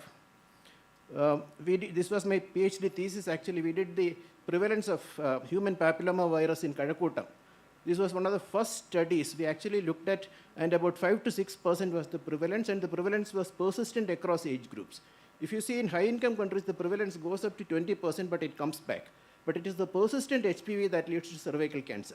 Remember in 1993 when this study was started, there was not even a thought about HPV becoming a risk factor or a causative factor and a vaccine. Now, HPV is a vaccine for cervical cancer now. Many states, many countries have given. Harold Surhausen got Nobel Prize by showing that HPV infection actually causes cervical cancer. Krishnar sir had 339 publications. Imagine, it is not that he is writing 339. 339 faculty members of RCC and other places had a publication, that means. That means that is the kind of enabling environment that he provided. But still, what is the problem in cancer? In cancer, I think the main problem is delay. Delay is death in cancer. And for a person to have a suspected lump in the breast, to get a definitive cancer treatment, even in Kerala today, it takes almost 4 to 6 months, because they will go to 2 pathologists, 3 surgeons, 4 oncologists, and finally, by the time it gets done, it is too late. And in fact, when we developed the Kerala cancer strategy, we actually thought of a Kerala cancer grid, that within 25 kilometers, a person should get a definitive diagnosis, and that will save cancer. And thinking of that, in 2004, Krishna sir set up OncoNet, with which RCC Trivandrum could connect to Kannur and to various other places. And that was the kind of telemedicine that was set up. And in 2021, only Government of India has established the telemedicine practices, and Kerala is also part of that. If you look at India's National Cancer Control Program, which is one of the reasonably good ones from 1975, the main element which changed the initial plan was Krishna sir's 10-year action plan for cancer control in Kerala, which is again shown as one of the WHO strategic documents. I will not get into too much of details, but what is going on in cancer now? First, most important thing is that WHO has said that cervical cancer can be eliminated. Okay? It is not eradicated, it is eliminated, and the threshold is less than 4 per 100,000. So how is that going to be achieved? If 90% of girls are given HPV vaccine, in fact, the latest is that even 1 dose is good enough. 70% of women get cervical cancer screening, at least at the age of 35 and at the age of 45, with an HPV test, not just VAA or pap smear, which are very difficult.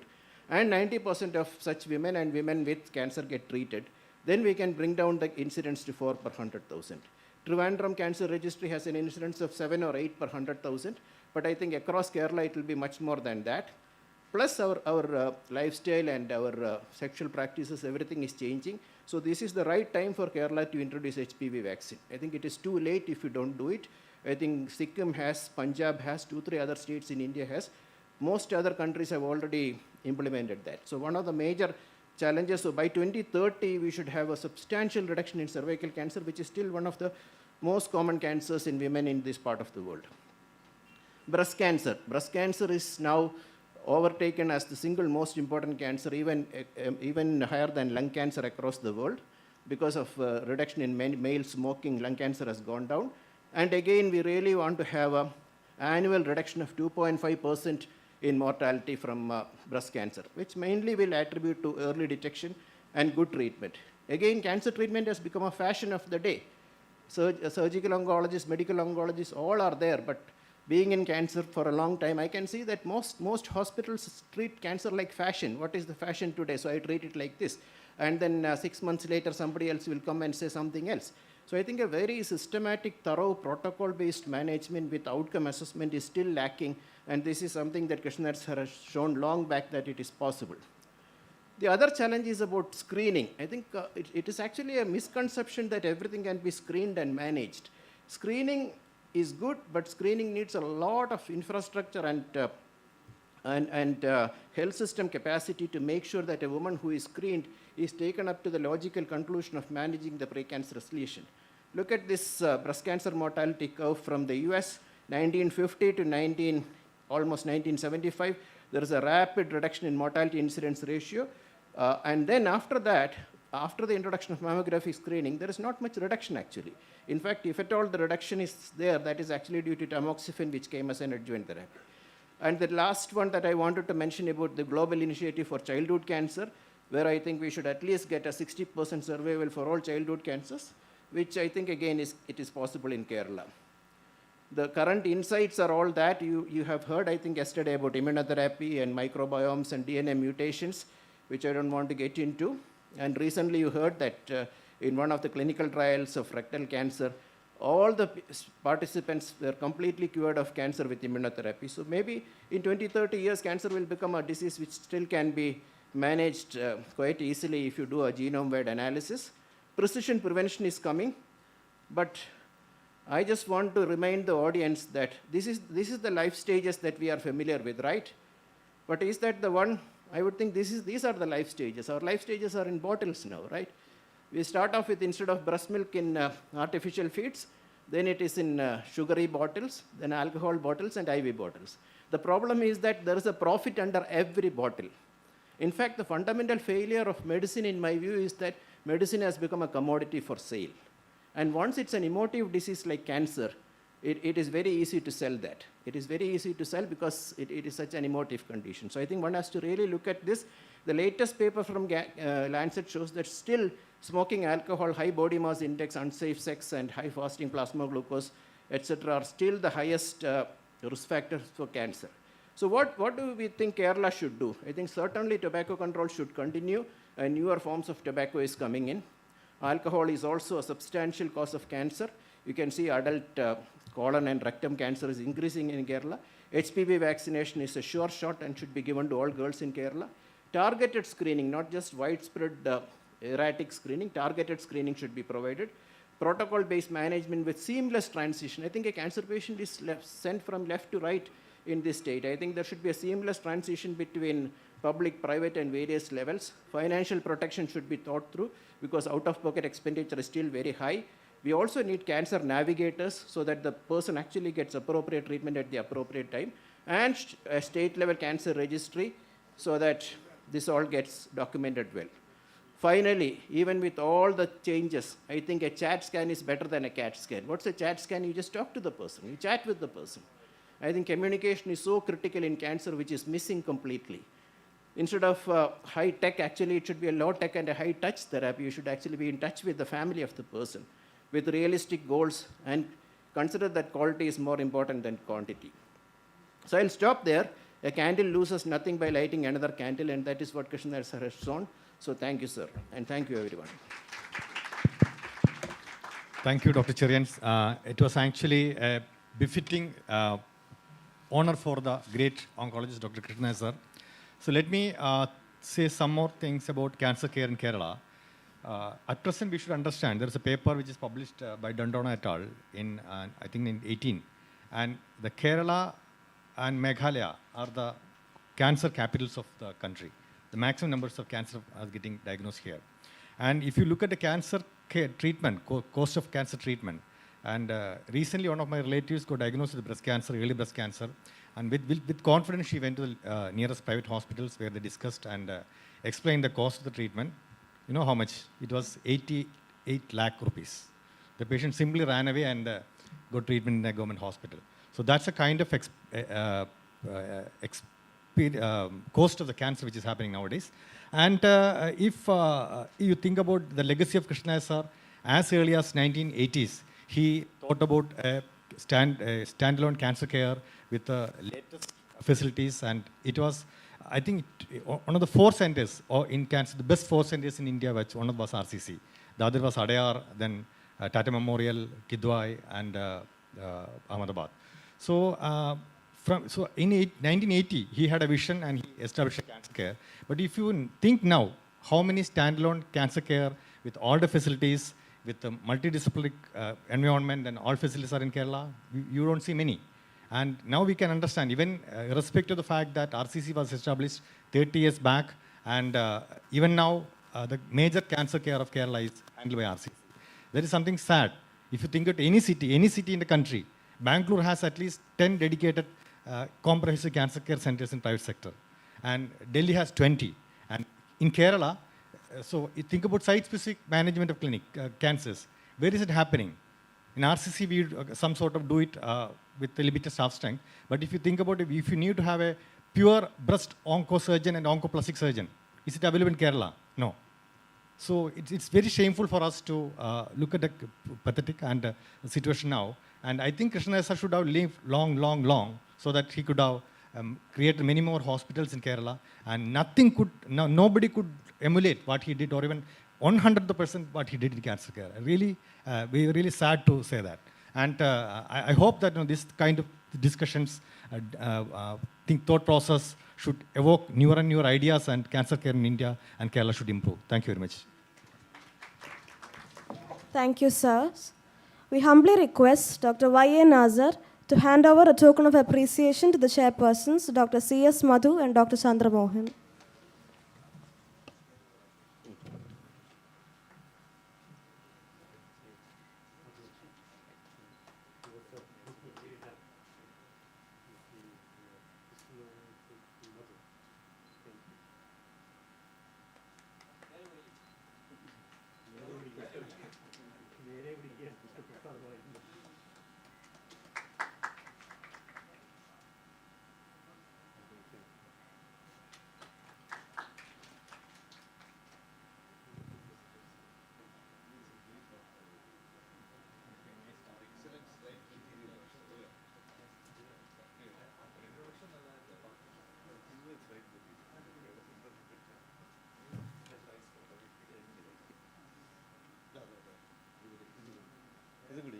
You'll come back. Next, we have a 10-minute break, after which we'll assemble by 5:30 for the book release.